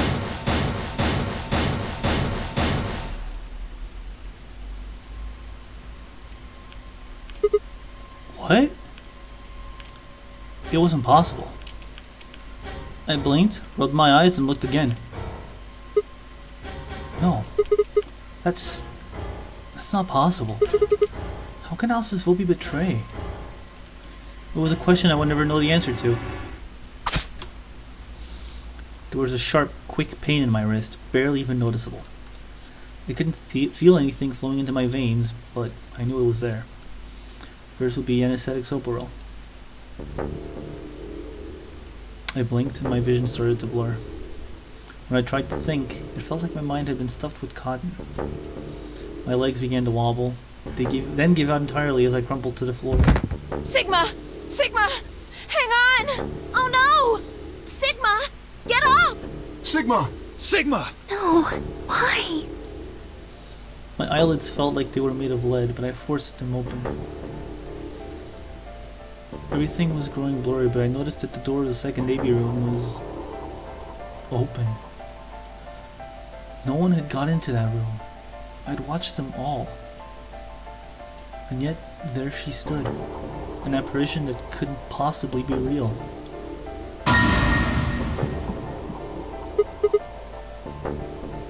Dude, what?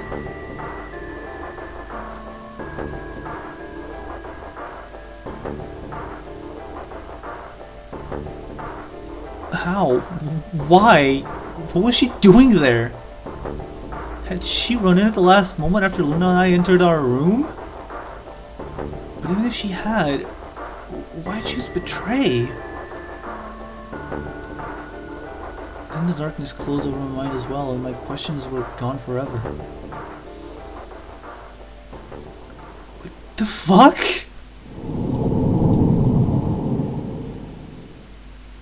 She was passed out in the infirmary. What? What? No, fuck that. Fuck that.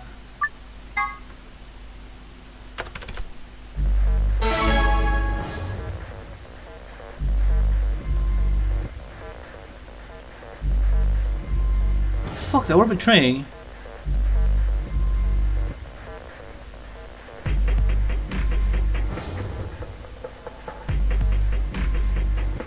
Turbo carburine.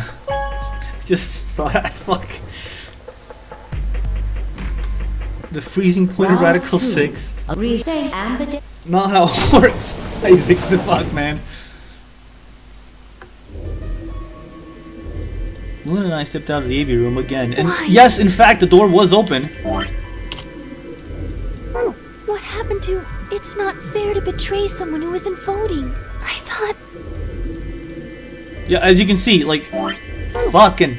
There was nothing I can think of to say, even I didn't really understand why I'd picked betray instead. Holy fuck! It had almost felt unconscious, like some other part of my mind was making the decision. Perhaps I'd been possessed by some sort of evil spirit that had moved my finger to the betray button against my will. Right, well, we should go see the results. Really? We already know what they are. It's just simple math. The look in her eyes was more painful than any punch I'd ever taken. I turned away and almost ran toward the projector. Anything to get away from those eyes. Results, please.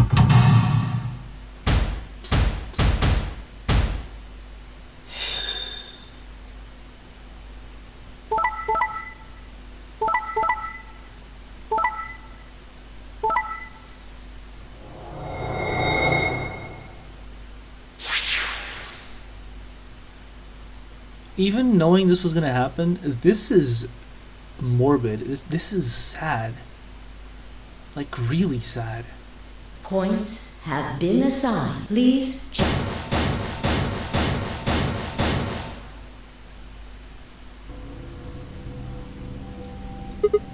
What? It wasn't possible. I blinked, rubbed my ears, and rubbed my ears.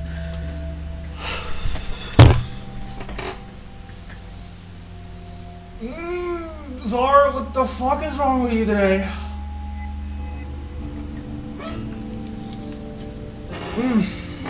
Okay.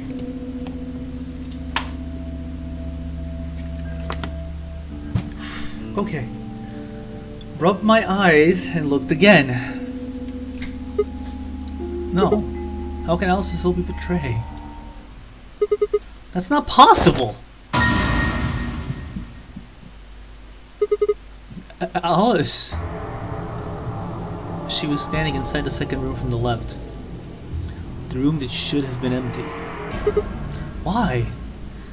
My mind was still reeling. Where had she come from? As I was trying to form a sentence, she began to move toward us. From around me, I heard a chorus of muted gasps. It seemed we were united in our surprise and confusion.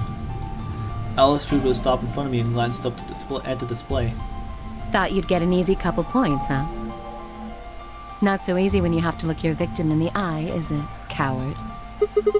Me, a coward? You've got some balls saying that to me after you picked Betray. Why are you even here? You gave me the antivirus, didn't you? Tenmyouji told me. Thank you. I mean that from the bottom of my heart, honestly. But you should still be under the effects of the anesthetic. Yes, well, I still am. A bit. I have a throbbing headache, and I can barely stand. It's horrible. I'm more resistant to anesthetics than most people, a result of my training. I have a feeling Zero Senior knew that. They gave me way more than the standard dose of that gas when they kidnapped me. In any event, a few minutes ago I woke up in the infirmary. Tenmyouji explained what was going on, and I got here as fast as I could. So you showed up right after we'd gone into the AB room? Yes, right in the nick of time, too. About 10 seconds before the deadline, as I recall.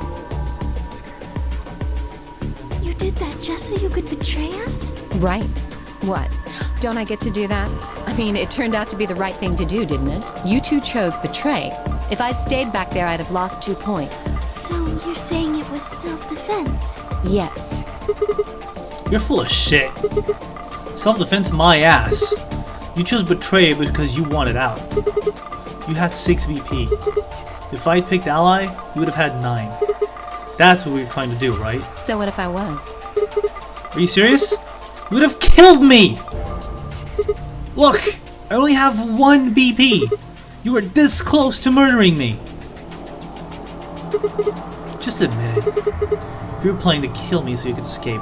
Don't be stupid. I knew you'd choose betray. There was... Tell the truth! That is the truth. Why am I the only one getting the 3rd degree here? Look at those results. 2 other people just tried to kill someone. Fi and Dio. Yes. If Dio had chosen ally, Fi would have killed Tenmyouji. And if she'd chosen ally, Dio would have killed her.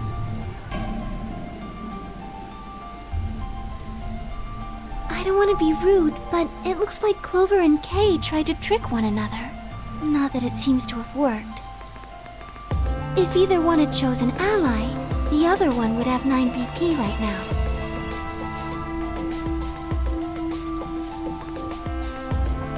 I turned to look at the results again. Before, I'd only been looking at my own. I hadn't realized that there was only one word all across the roster. Betray. Whatever trust we'd managed to build had fallen apart. Everyone was suspicious of everyone else. Had it been the bombs? Or had it been something else? whatever the reason, if it kept up, we'd never manage to escape. We'd be trapped in a cycle of 0-point rounds for the rest of our lives. Something had to be done. I closed my eyes and took a deep breath. Alright guys, pay attention. We've probably already all figured this out, but we can't keep going like this. If we don't start being a little more trusting, we're never gonna get out of here. We need to work together. Might as well have been talking to all. My apologies, Sigma, but I need to think on something for a bit. I would appreciate being left alone. Okay. I'll be leaving too. Things are getting a little too intense here for my delicate constitution. Sorry. Deal. Well, in that case... It too fly? Yeah, sorry.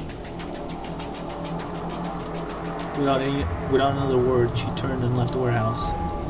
Dio and Kay quickly followed suit. See? There's your answer. In the end, everyone's just thinking about themselves. So I would appreciate it if you could not treat me like I'm the only villain here. You totally deserve it, though. Come on, Clover. Let's go. Hold on! I'm coming! Are you feeling okay? I was really worried, you know? I watched them walk away, Clover practically jumping with delight to have Alice back. Before long, they reached the yellow door and disappeared beyond it. So Alice tried to kill us and she gets away scot-free because she's Alice. Everyone's gone. You aren't going to leave too? No, Are you sure? I chose betray. I know, but I still believe in you, Sigma. I think your hand must have just slipped or something, right? My chest hurt, and when I blinked, I felt something hot and wet prick the corners of my eyes. Luna, I bit my lip. Before I could think of anything to say, the metallic rumble of the doors closing echoed through the warehouse. Dude, Luna still trusts us all after that. Jesus. The Ambidex gates have closed. Round 3. Star key. There is no... The Ambidex... What do you mean by that? She's a cinnamon roll. As many times as we want, huh? Yes, as long as we have the star keys. That means we can keep playing the AB game over and over, too. Sigma? Could you show me your bracelet? Why? Do you remember what Zero Jr. said? As soon as the gates close, your colors get all shuffled up automatically. The pair and solo assignments hop around a bit too. She's a cinnamon roll. I don't get what that's supposed to mean. Yeah, I remember. Let's see here. I'm a cyan pear. What about you? I'm a magenta pear. I wonder what the others are. They could be anything, I suppose. We won't know until we have a look. We've got about 80 minutes until the next set of chromatic doors open. So, what should we do now? Everyone else has gone off on their own. Yeah, physically and emotionally. I really don't like how this is going.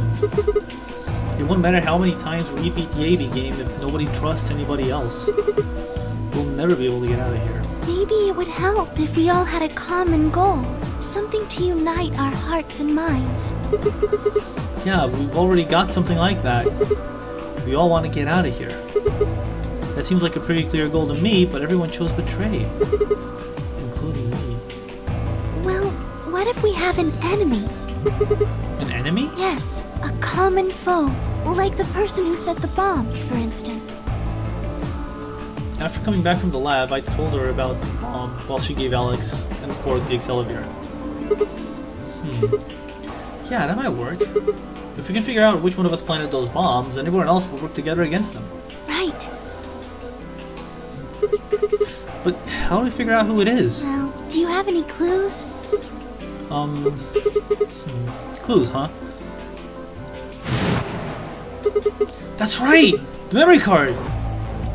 I pulled it out of my pocket and held it out toward her. What's this?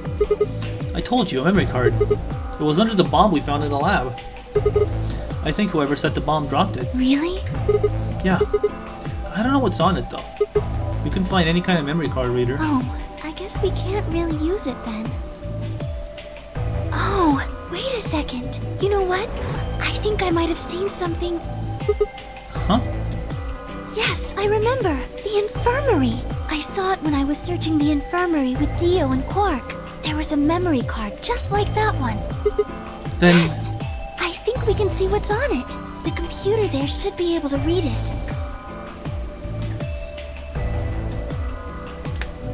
oh yeah, Luna and I exploded into the infirmary, nearly running into Alice, Clover, and Tenmyouji.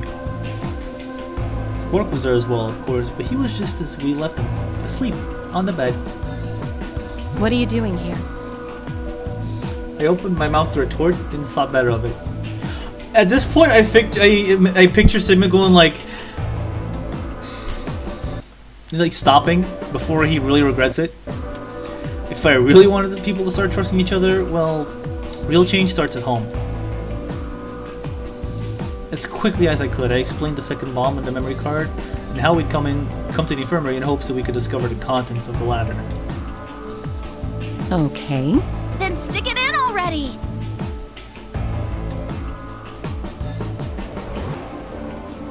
Not my type.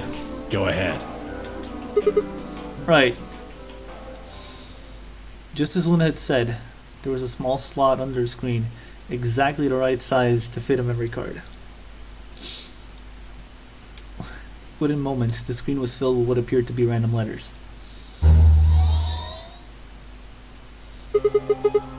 What is this? 6 rows, 22 letters each. It looks like the odd rows use one set of letters, and the even rows use another set. In other words, the first 2 rows just repeat. Yeah.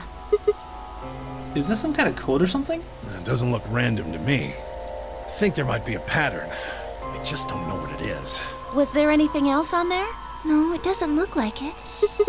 So all we get is this gibberish. Hey Alice, you haven't said anything for a while. What's up? Does any of this look familiar to you, Clover? What do you mean? Have you seen something like this before? Maybe during your training? Training? This is... So you do recognize... All right, knock it off, you two. How about you share it with the rest of the class? Alice sighed and stretched her neck from side to side. I believe this is an encoded message from a terrorist organization. Excuse me? What? They call themselves the Myrmidons. Oh. Myrmidons. For some reason, I felt like I'd heard that name before. What are the Myrmidons? Put simply, they're a bunch of thugs who are trying to destroy or dismantle most of human civilization. Kinda. So this thing we're looking at, you think it's theirs? Well, they have a number of different codes, but I do think this is one of them. Then the bomb? It was said by one of the Myrmidons, wasn't it? Yes. Well, I can't say for sure, of course, but it seems likely. Damn, I have got a ton of questions for you. But let me start with this one. What the heck does that thing say? I don't know. How am I What? supposed to decode it? I don't have the key. Without a key, it would take literally hundreds of years to decode. What about you, Clover? Well, if Alice doesn't know how, I sure don't. See, Not much we can do then. We can come back to that code stuff later. I've got another question. Alice, Clover, who the hell are you? Why do you know about this code? That's... You told me your job was to eliminate enemies of the state or something like that. Just what the hell kind of a job is that? I think it's time you told us what you do. Sorry, but I can't. Why not? Because you might be one of them. You might be the person who set the bomb. That's idiotic. Of course I'm not. Really? And where's your proof? For all I know, you're my enemy. I can't tell you anything. I'm not your enemy. I'm your ally. I'm your friend. I just want all of us to get out of here. Just please tell us. Please. We need to find out who did this so we can all escape. But we have too little information. We need your help. Fine, if you want to tell us about yourself, then just tell us about the Myrmidons. What else do you know about them? I'm sorry. Before I could blink, she'd leapt up and run out of the room. Hey, wait, Alice! I took off after her.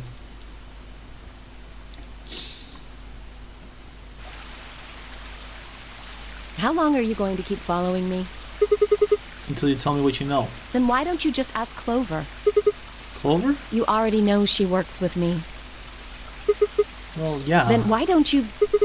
I want to hear from you. Why? That's a good question. Remember the crew quarters? Or this garden?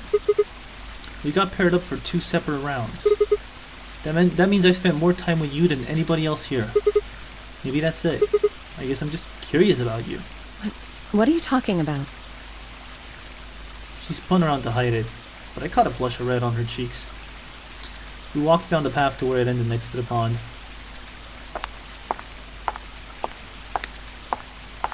So wait, did Sigma just hit on Alice? Did I read that right?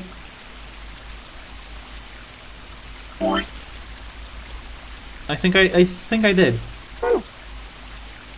I stayed silent.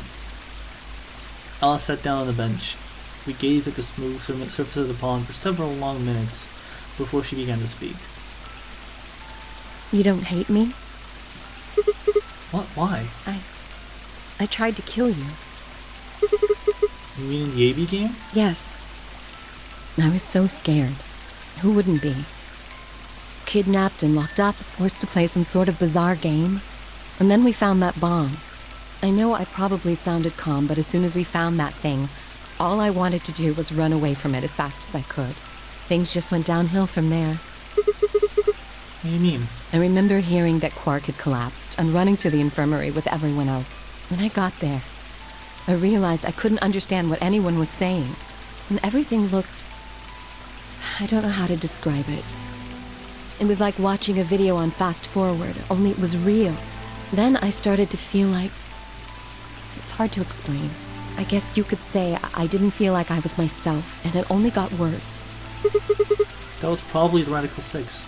Yes, I think so. I don't remember much after that. But when I woke up in the infirmary, suddenly all that fear was back. So all I could think about was getting out of this place as fast as I could. It never even crossed my mind that it could kill you. God help me, even if it had, I don't think I would have cared. See? I'm horrible. You hate me, don't you? Just do it! What? Do what? Kill me! Get it over with! What the hell, Alice? I'm not gonna kill you. I don't even hate you. You're lying! I could have killed you! I would have killed you! Come on, calm down. No one's killing anyone. A single tear rolled down Alice's cheek. And another, leaving shining lines across her face. When I reached out, I saw her tense just slightly. Slowly, I burst my thumb across her cheek and off, taking her tears with it. Why are you doing this? You know, you kind of remind me of my father.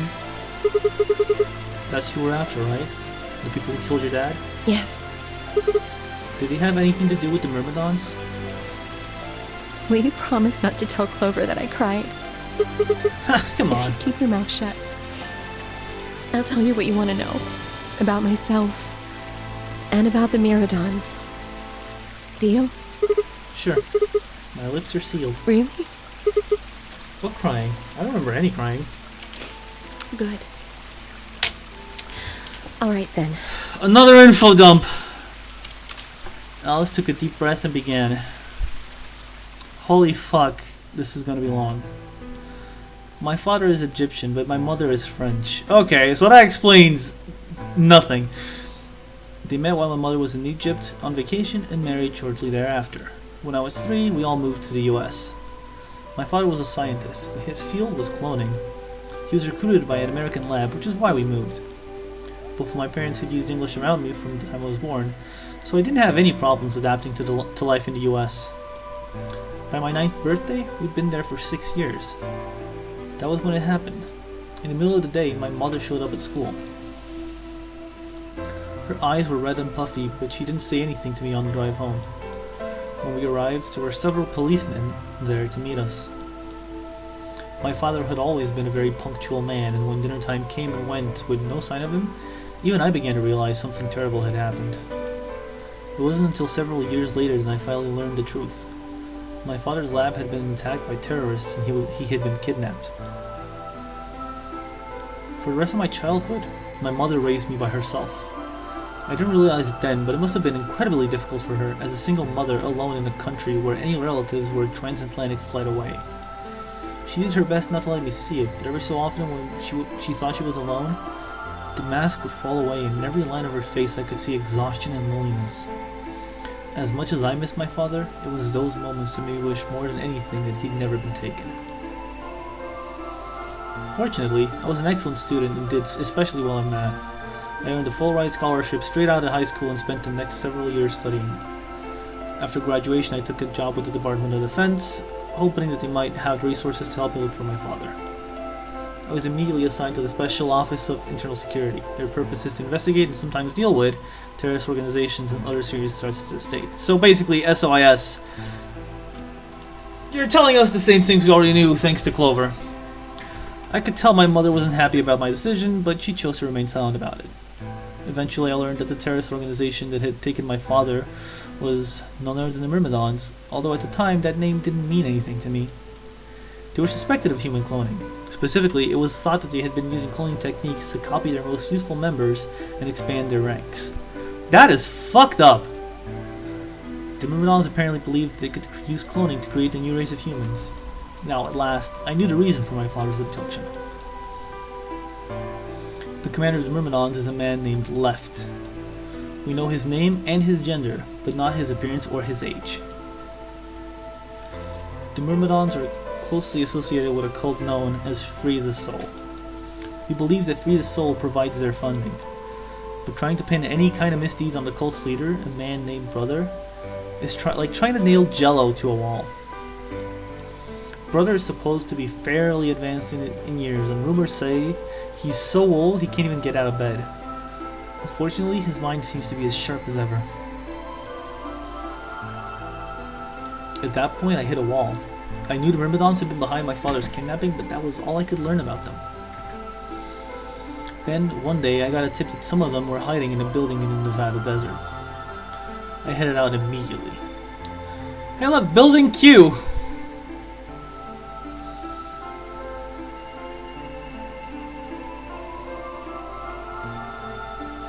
On the way there, my car had some engine trouble and stalled out. I was trying to decide what to do when an SUV appeared out of nowhere. I'll give you one guess who was behind the steering wheel. Clover. That was the first time we met. There were 4 other people in the car with her, and when I asked them about what they were doing, I got all like bleh. And when I asked them what they were doing, I got what was just about the last answer I'd expected. They told me that they'd been locked up inside of the very building I'd been on my way to investigate, and that they were currently in pursuit of the people who had kidnapped them in the first place. My priorities shifted very quickly. After a short discussion, I convinced them to allow me to come along. My hope was to find the people they were chasing, who I was certain were Myrmidons. In the end, however, we were unable to track them down. In fact, I still don't know where they might have gone.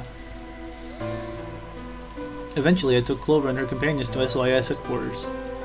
We decided that involving the police would only complicate things. After some questioning, it was determined that the people who had instigated this particular event were not connected to the Myrmidons. Yeah, June and Santa, come on. They don't even look close to Dio. We did, however, discover that the mysterious disappearance and subsequent reappearance of several children 9 years prior was connected to Free the Soul. There was also a 6th person in the SUV, although they weren't riding in it per se. A middle-aged man, who I'll just call H for now, had been bound and placed in the trunk. Gentaro Hondo. According to the other 4, he had been behind the disappearance of the children 9 years earlier. We also learned that his pharmaceutical company, a major player on the world stage, was effectively controlled by Free the Soul. More specifically, I suppose, H was a member of Free the Soul and very committed to their cause. Wait, really? Huh. So why had he kidnapped all those children? Apparently, it had been part of an experiment designed to test the ability of certain people to access what's called the morphogenetic field. I don't imagine you've ever heard of it before, so I'll try and give you a quick rundown. Simply put, these people can access a sort of field that allows their consciousness to resonate with the consciousnesses of certain other people. To be honest, it might be simpler to just call it telepathy. The SOIS had heard of this particular ability before and had actually used it in a number of investigations, so I wasn't surprised to learn of its existence. I was shocked, however, to learn that these experiments had been carried out by a member of Free the Soul. If that was the case, and what brother must have known about it? The thought of him discovering a way to control and harness that power was terrifying. It wasn't too long after the incident in Nevada that another tip about the Myrmidons crossed my desk. This time it claimed that the Myrmidons intended to launch a large-scale biological terrorist attack. My bosses decided we needed more agents to deal with a threat of that magnitude, and Clover was recruited. Because she'd been a test subject in H's experiment, we knew she had the ability to access the morphogenetic field, and we wanted to put that ability to use.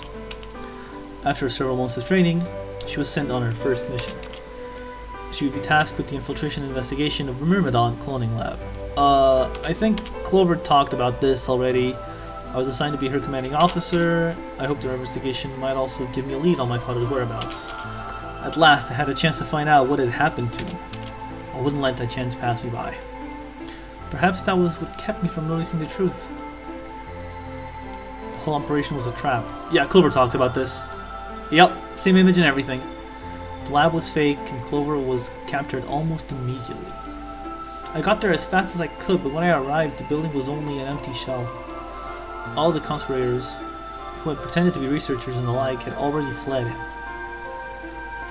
I searched frantically for Clover until at last, in a basement room, I found her.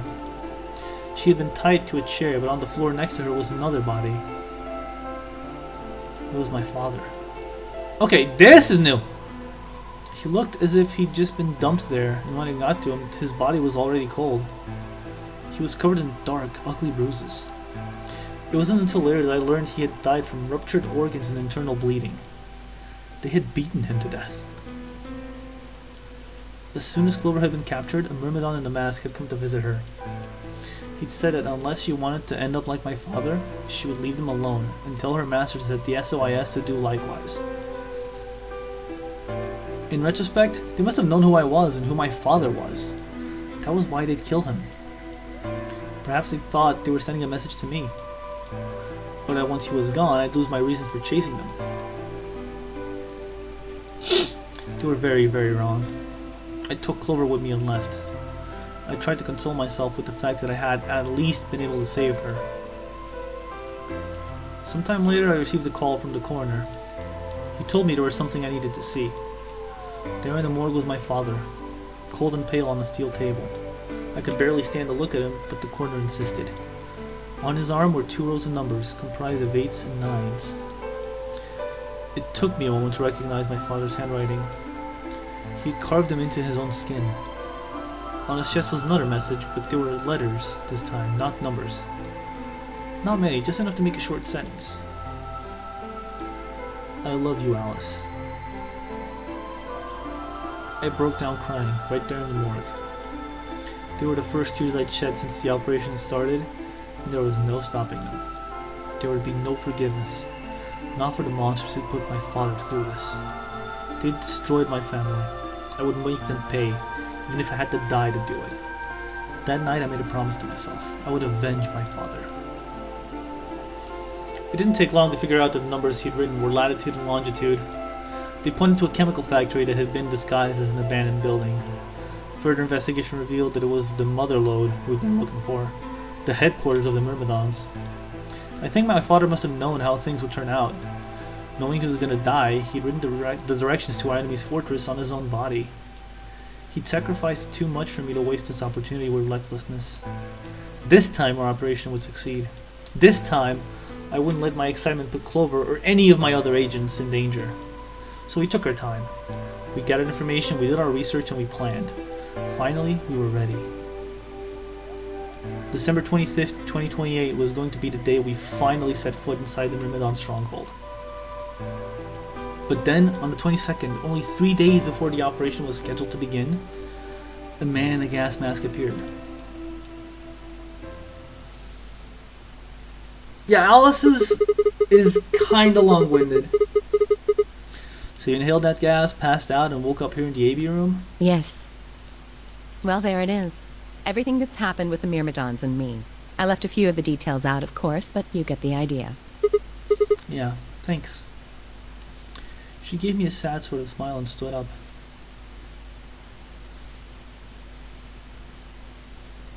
We should go back. Not yet. Your story explained a lot, but there's still one big question. Which is? Who here is a Myrmidon? One of us planted the bombs. And based off the code we found, it's pretty clear the person is a Myrmidon. Yes. Right? And I agree that we need to figure out who they are. What do you propose we do? Well, that's what I wanted to ask you about. Do you have any clues? Clues? Well, if I could decrypt that code, it might tell us something, but... How can we do that? I told you. We need a key. Without that, it's pointless. What's a key? A key is a key. It allows you to sort of unlock a code. Right. The Myrmidons usually use this huge string of numbers as a key. Wait, a long string of numbers? Could that be... Are you serious?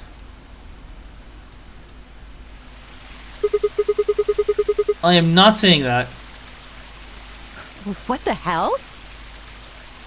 I was almost as surprised as she was. The numbers had just kind of appeared in my mind and I was saying them before I knew what I was doing. Alice looked at me incredulously and I stared back. Where did... Wait, can you say that again? That. That's 198,449,351 to the third power. Whoa! What? That number you just told me. Prime factor decomposition on that number gets you 198,449,351 to the third power. You're talking about reducing an integer to a series of prime numbers that you multiply together to get it, right? Like if you have 30, then you get 2 times 3 times 5, right? Exactly. You probably learned that in junior high, right? So you're saying that 198,449,351 is a prime. If you multiply it by itself 3 times, you get blah. Yes. Don't tell me you just did all that in your head. I did do all of that in my head. Simple mental arithmetic. What? No way. It's impossible. I told you. There's nothing simple I'm about better that. at math than most people. That's not better at math. Look at you. You just recited a huge string of numbers. That seems pretty astounding, too. Where did you Holy find fuck. that number anyway? I didn't know what to say. What would I tell her? That it just came to me? Can't tell me, huh? Fine. I'm pretty sure that's the key to the code, though. I know the Myrmidons use prime factors for their keys, and there aren't a lot of 25-digit numbers that turn out to be the third power of a prime number. I think there's a very good chance that number you memorized was specifically created by someone.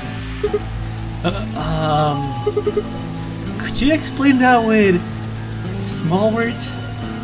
Well, look at the prime factors of your number. 198,449,351 to the third power. I think that's our hint for cracking the code. You still don't get it? Try to remember the code we saw in the infirmary. What did it say on the monitor? I think the first row was... You actually remember this shit? What the fuck, Sigma? And the second row? I think. Let me just repeat.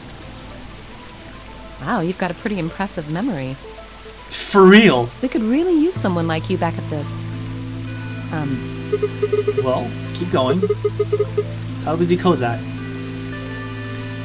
You use 198,449,351 to point you to the right letters. How do we do that? Well, the first number is 1, so take the first letter. The next number is 9, so go 9 letters over from the first one. Then 8 from that one. Just keep going until you get something. Make sense? And I know what she said in my head. prime number Alice had given me was 198449351. So what would we get if we picked out letters like she'd explained? The first letter would be C from the top left. Then you'd move 9 to the right, which would give you O. Then 8 more to the right, eventually we'd get a word. And that word was... You will have 16... This is actually true!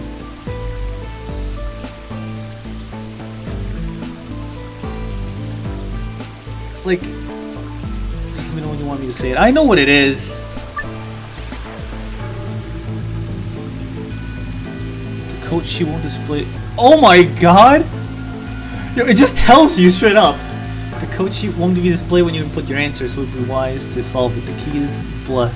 But yeah, if you do fail 6 times, you do get a game over and you have to try again. So I'm not going to be doing that. Yes, so, 1, C, 9. 1, 2, 3, 4, 5, 6, 7, 8, 9. Oh!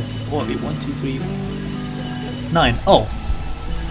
1, 2, 3, 4, 5, 6, 7, 8. M. 4. 1, 2, 3, 4. P. Comp. 4 again. L. And then E over there, and then T, E, D. They can tell you twice. Yeah, I knew the word was completed, but I wanted to actually do the process. I've said it before. If it's passwords like this, I do know almost every single one of them. Like, for example, and this isn't spoilerific at all, we will be getting passwords for the other bombs, and we will be getting like a few more things to memorize. I remember all of them. I don't remember which ones go where. I just know what the words are. I actually talked about this with Ryden a few days ago, and he can confirm what I'm telling you. I did it! Completed! That's it! That's the answer! Completed? Are you sure? Yeah. I did exactly what you told me to do, and the word I got is completed. Well, actually it's completed. The code and the letters repeat every 2 lines. It just repeats. Well, I can't remember the code like you can, but if you're certain, I believe you. I'm definitely certain. Alright then. I wonder what completed is supposed to mean, though. What? Aside from the obvious, you mean? I'm guessing here it means mission complete. So that's what the transmitter was for. Huh? Huh? What are you talking about? What transmitter? I barely even heard her. Suddenly my mind was full of memories that hadn't been there a moment before. It was like a wave had washed away the sand, revealing a bed of precious gems underneath. Oh boy.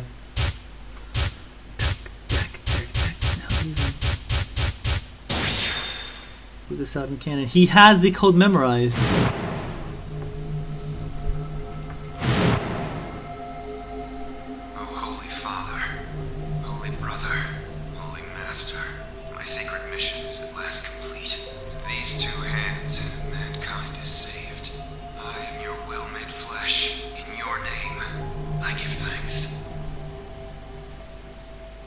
Dio has a high crit rate.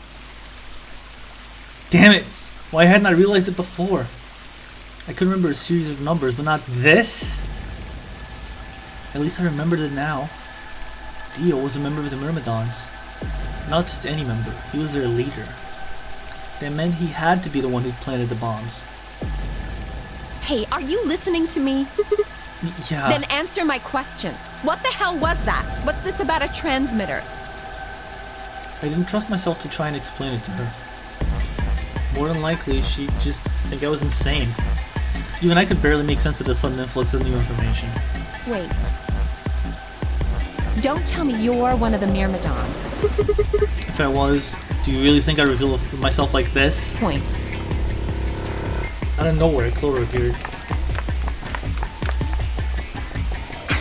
Oh, there you are. I've been looking all over. Really? We're all down in the floor B warehouse. Well, all of us but Luna and Clark. Why? We've still got 45 minutes until the white doors open. I know that. Oh, okay. Hey, wait a minute. I thought you, Kay, and Quark didn't know about the white doors. Tenmyouji told us about them.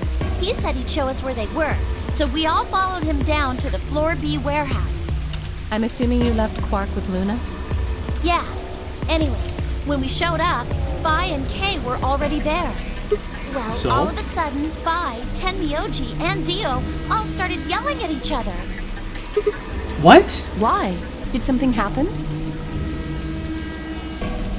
According to Clover, the last AV game had been the cause of their fight. Oh, now they're getting the panties all in a bunch about this? Took them long enough. Even though Tenmyouji only had 1 BP, Pi had chosen Betray. They started to fight, and since Dio had pressed Betray on behalf of his team, eventually he got dragged in too. That seems odd. Vi only had 1 BP too. The choice seems like a perfectly valid defensive move. Just come with me. Kay's trying to calm them down, but there's only one of him. Yeah, but that one of him is really fucking large. Okay, okay. Come on, Alice, let's go. Coming!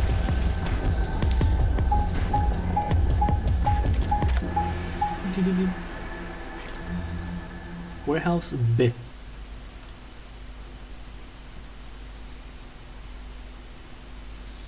All 4 of them were still there when we arrived. They seemed to have calmed down a bit, but the tension in the air was almost visible. I felt like I'd stepped into a room full of flammable gas. Even the smallest spark could turn the whole place into a raging inferno. Even Kay, usually so calm and collected, was standing ramrod straight with his hand balled into a fist at his side. I looked at Alice, pursed my lips, and then headed over to the angry knot of people occupying most of the room.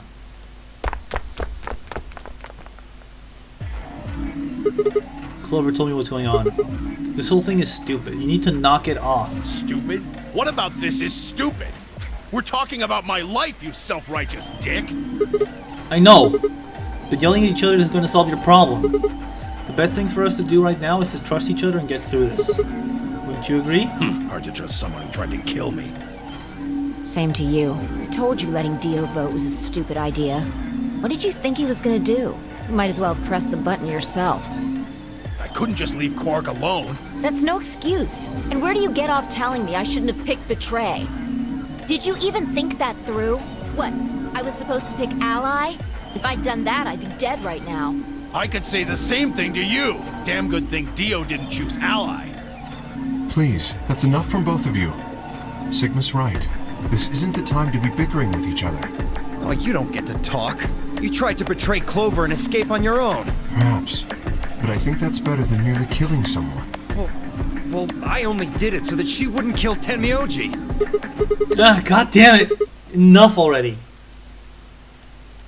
I roared with fury, and my voice echoed and rebounded off the walls of the warehouse. Everyone fell silent. I didn't know how long the silence would last, so I decided to put it all on the table. There was only one way I was going to be able to take control of the situation. Guys, listen to me. We really don't have time for this. I was met with a number of glares, but I soldiered on. See, the thing is, I figured out who planted the bombs. What? Is this what you were talking about earlier? Sort of, yeah. I know which one of you it is. Well, spit it out then. Please, explain what's going on here. I don't think I need to. They're gonna admit their guilt in just a few minutes. What? You're all gonna hear it straight from the horse's mouth. Or I guess I should say Dio's mouth.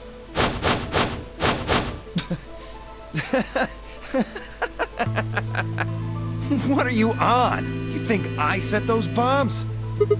Yes, I do. Hey, if you're gonna accuse me, you better have some pretty damn good evidence, pal. I'm not accusing you. I'm just stating a fact. Oh yeah? Where the hell did you get that fact?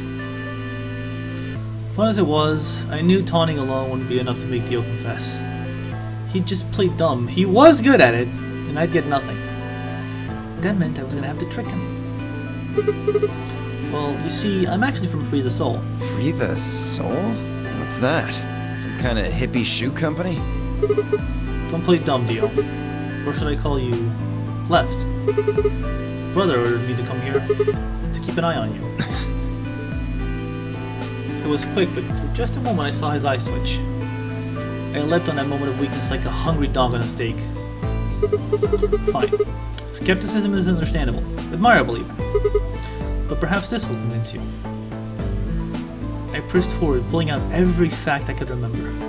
I told Dio about Brother's background and how his younger brother left had been murdered. I mentioned casually that the Myrmidons were all clones of a single person. So? Still not convinced? How about this? Blah blah blah blah, do a little prime factor decomposition on that, and you'll get blah to the third power. If I'm not who I say I am, how on earth could I possibly know that? What? No, that's not possible. Finally. So, let's start over, shall we? I was sent here to watch your every move. It seems our wise and noble brother doesn't trust you. He suspects betrayal. No! You're lying! I assure you, I am not. But if you don't believe me, why don't you go outside and call him yourself with your transmitter? No! No! You have to be lying! Brother trusts me! That's why he chose me for this mission! Why would he make me the leader of the Myrmidons if he... Huh? Sorry, what was that? I said, why would he have made me the leader of the Myrmidons if... I grinned. Wait. What the hell? Are you fucking kidding me? Sorry, Dio. I'd never even seen Brother. What the hell was all that? How did you know all those things? Dunno. Maybe I was divinely inspired? Don't give me that shit! What's going on? What are these Myrmidons?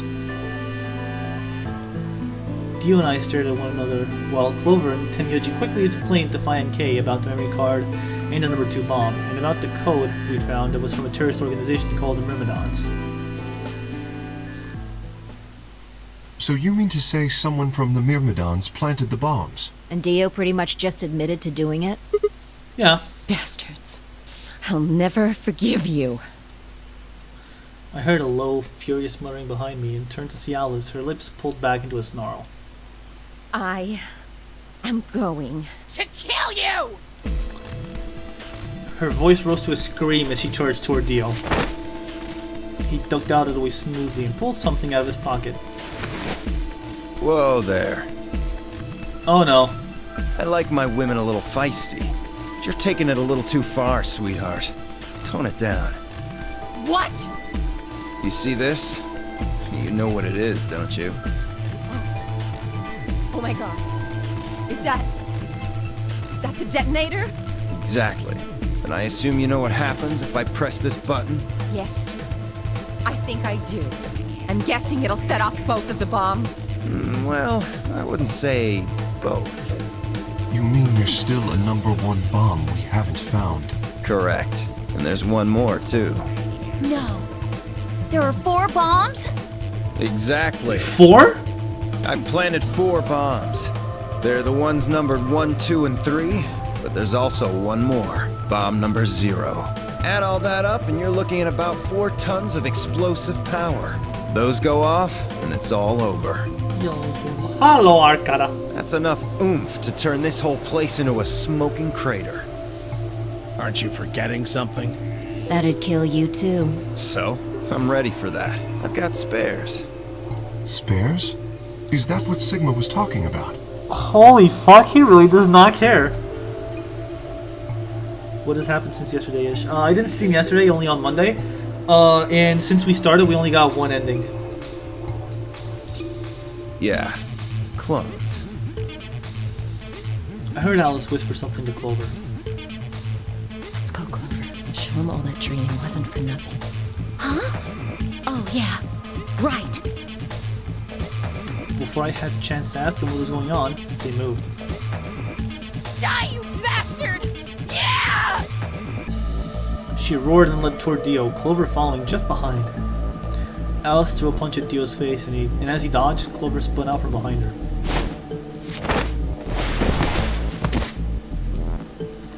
Dio grunted and turned to focus on Alice, but Clover darted in and snatched the detonator from his hands.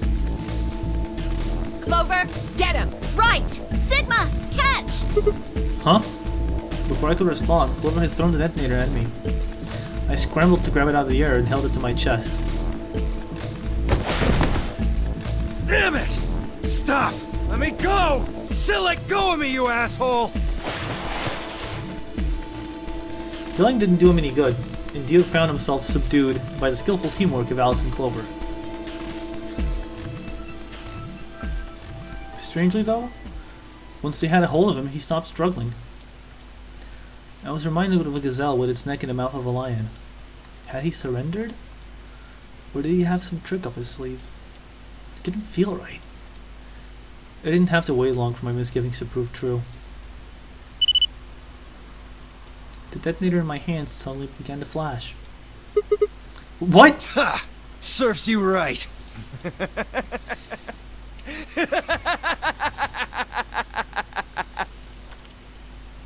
What are you laughing at? You! Her! All of you! God, you're stupid. What? Why? See that detonator you threw to Sigma? You activated it. What? If it gets more than a meter away from me, it sets itself off. We figured someone might try to take it away, so we put in a little safeguard. Since you two were kind enough to take it away from me, the bombs have gone from remote control to countdown timer. Go ahead and destroy the detonator if you want. Won't make any difference now. The bombs are gonna go off no matter what. How long do we have? About 30 minutes. 30 minutes. Oh no. My condolences. What can we do to stop them? I told you that already. First, we need the device that allows us to input information. Then we plug it into each bomb and enter the codes. Hey Alice, who the hell are you? How do you know all this? None of your damn business. Just tell me where the input device is. Well, that's none of your damn business. Ooh, get told, sis. Fuck! Stop! You're gonna break it! I think this scene is a lot better in Japanese. So, fuck. Like, holy crap, it's a lot better. Of course. That's the plan. Please, stop! Just tell me what I want to know. Hanase? Okay, I'll tell you. It's in my coat. The right-hand pocket. Clover, check it out. Right. She nodded and started digging through his pockets. After a few minutes... It's no use! There's nothing here! Did you lie to me? No! I swear, keep looking. Oh, wait. There is something in here. Clover pulled her hand from his pocket and held it out. Is that a pill? Like for medicine? Hey! What is this? Huh? I can't see it. Bring it over here. Clover frowned and moved closer to Dio, holding the pill out toward him. Suddenly he moved, his right hand sneaking out to grab the pill from Clover's hand. Before anyone could react, he shoved it into his mouth. I heard a tiny crack as he bit down on it. Almost immediately he grimaced in pain.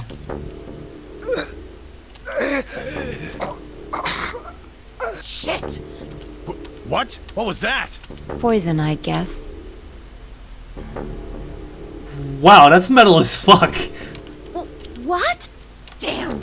How could I be so stupid?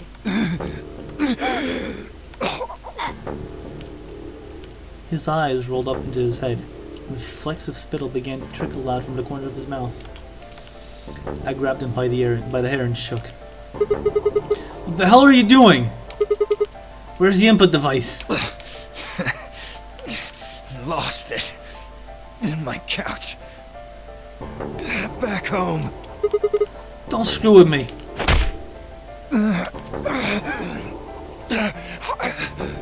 Fine, don't tell us. How about you give us the deactivation codes instead? Deactivation? You guys are persistent. Fine. Not gonna do you much good anyway. I'll tell you. But you only get one. This is the deactivation code for Bomb 3. Ready? LXQ LHC NMR. What? 3.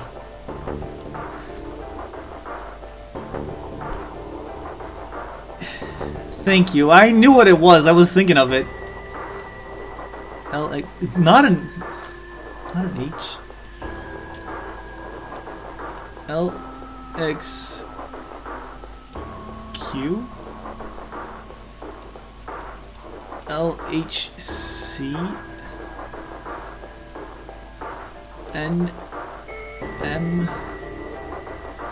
That is bad.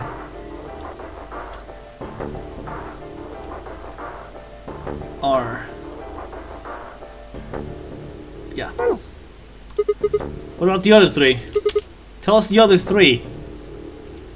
He didn't even seem to hear me. My body will be a part of the foundation of a bright future.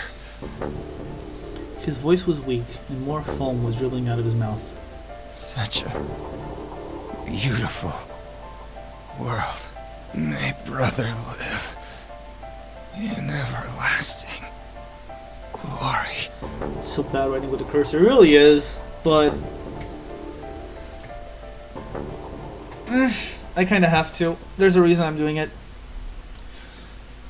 Those were the last words Dio spoke. He died with a strange, happy smile.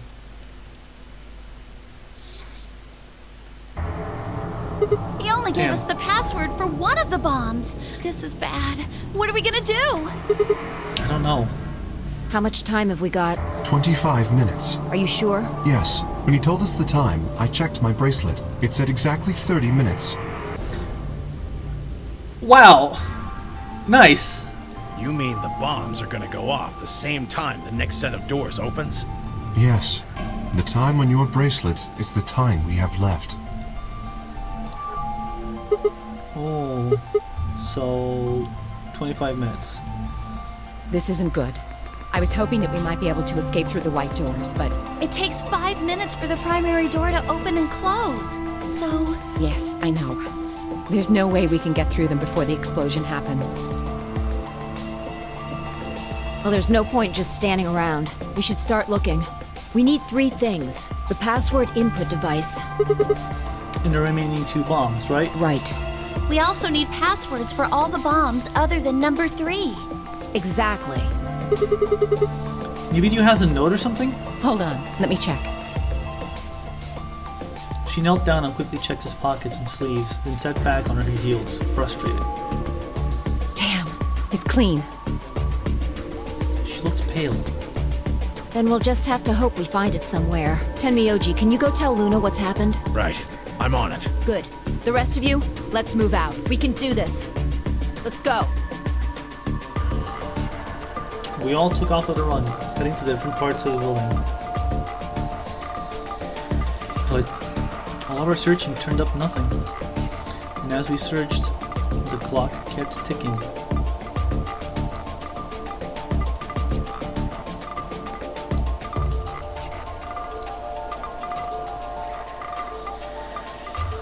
And at last, the chromatic doors opened.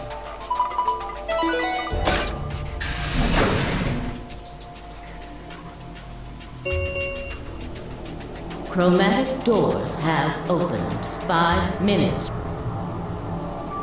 Our time had run out. We watched the white doors open. Were they doors to heaven? Or to hell? The thought barely had time to flutter through my mind before everything went white.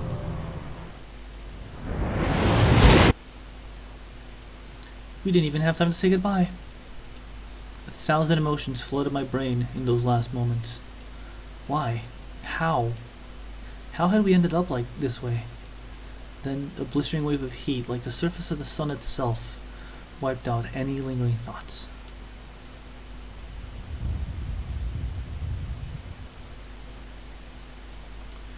My consciousness slipped away into a bottomless pool of darkness. Neither heaven nor hell, only the void.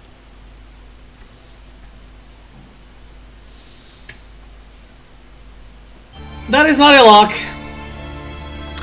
That is an ending.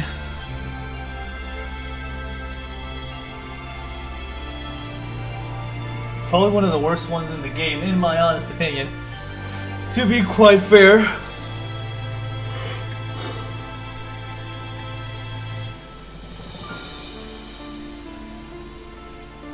Alice End goes hard, yeah, for sure. But like, it's literally a rocks fall, everyone dies ending, which is kind of bleh. That could have been a regular bad end, and nobody would have complained. But no, it is indeed Alice's ending. I mean, come on. In every other route, Alice has died. Of course she was gonna die in her own goddamn route. There she is. So we have 4 routes left. No, this will not save our game. With that discovery, we have opened up 2 locks. We have opened up the same lock twice. Who planted the bomb? Who planted the bomb? We have one on Fire route. We have one on Sigma route.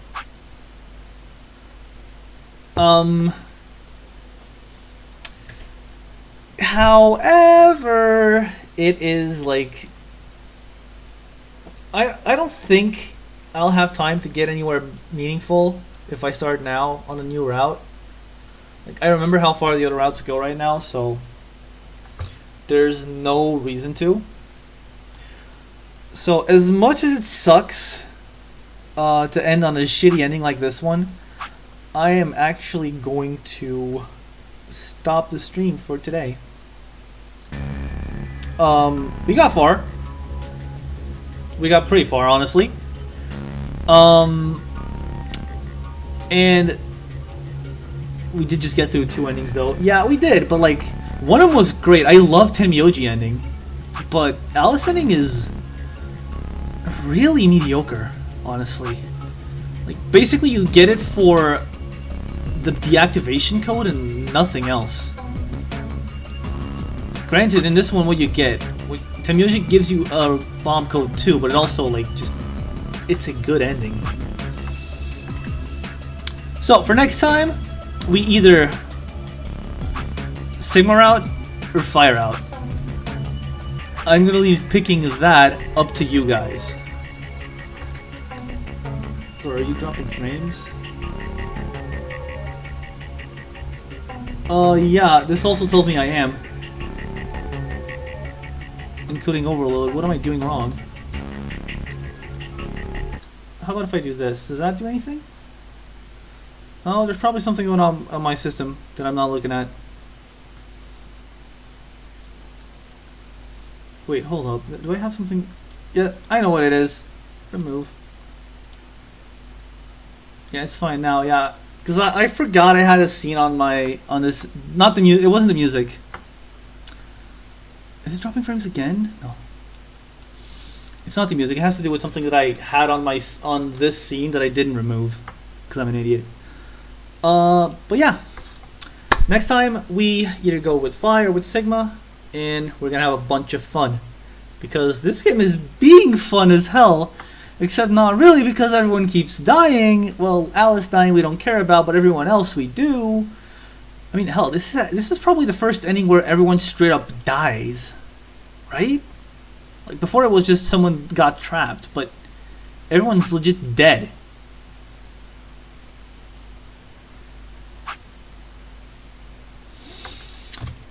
There's what, 2 more sessions? 3 or 4 maybe.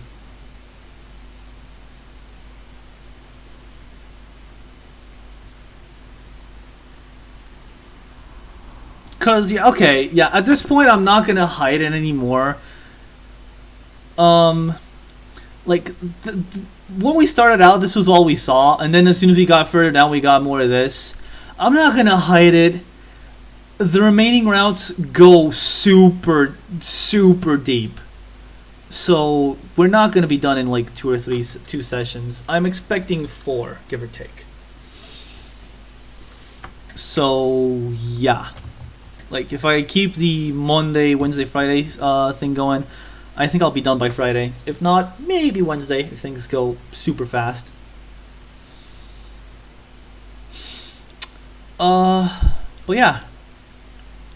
See, again, the Quarkin is short. Yes, they are. But you know as well as I do that the true end is going to take forever. I'm specifically saying the true end, not to say whose it is.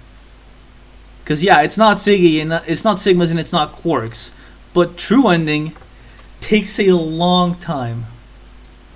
So yeah, that is probably going to be its own video. True End is fucking in full session. Yeah, exactly. That's why I'm saying, like, I can. Oh yeah, that might be 4 then. That might be 3 then. Yeah, you're right. In any case, this is it for me for tonight. Fuck, clicked the wrong thing. I hope you guys had fun. I did. I hope to see you all here next time. We're finally starting to get some answers. God damn, it took long enough. Like, not all of them, but some. Can we get a good song to finish on? No.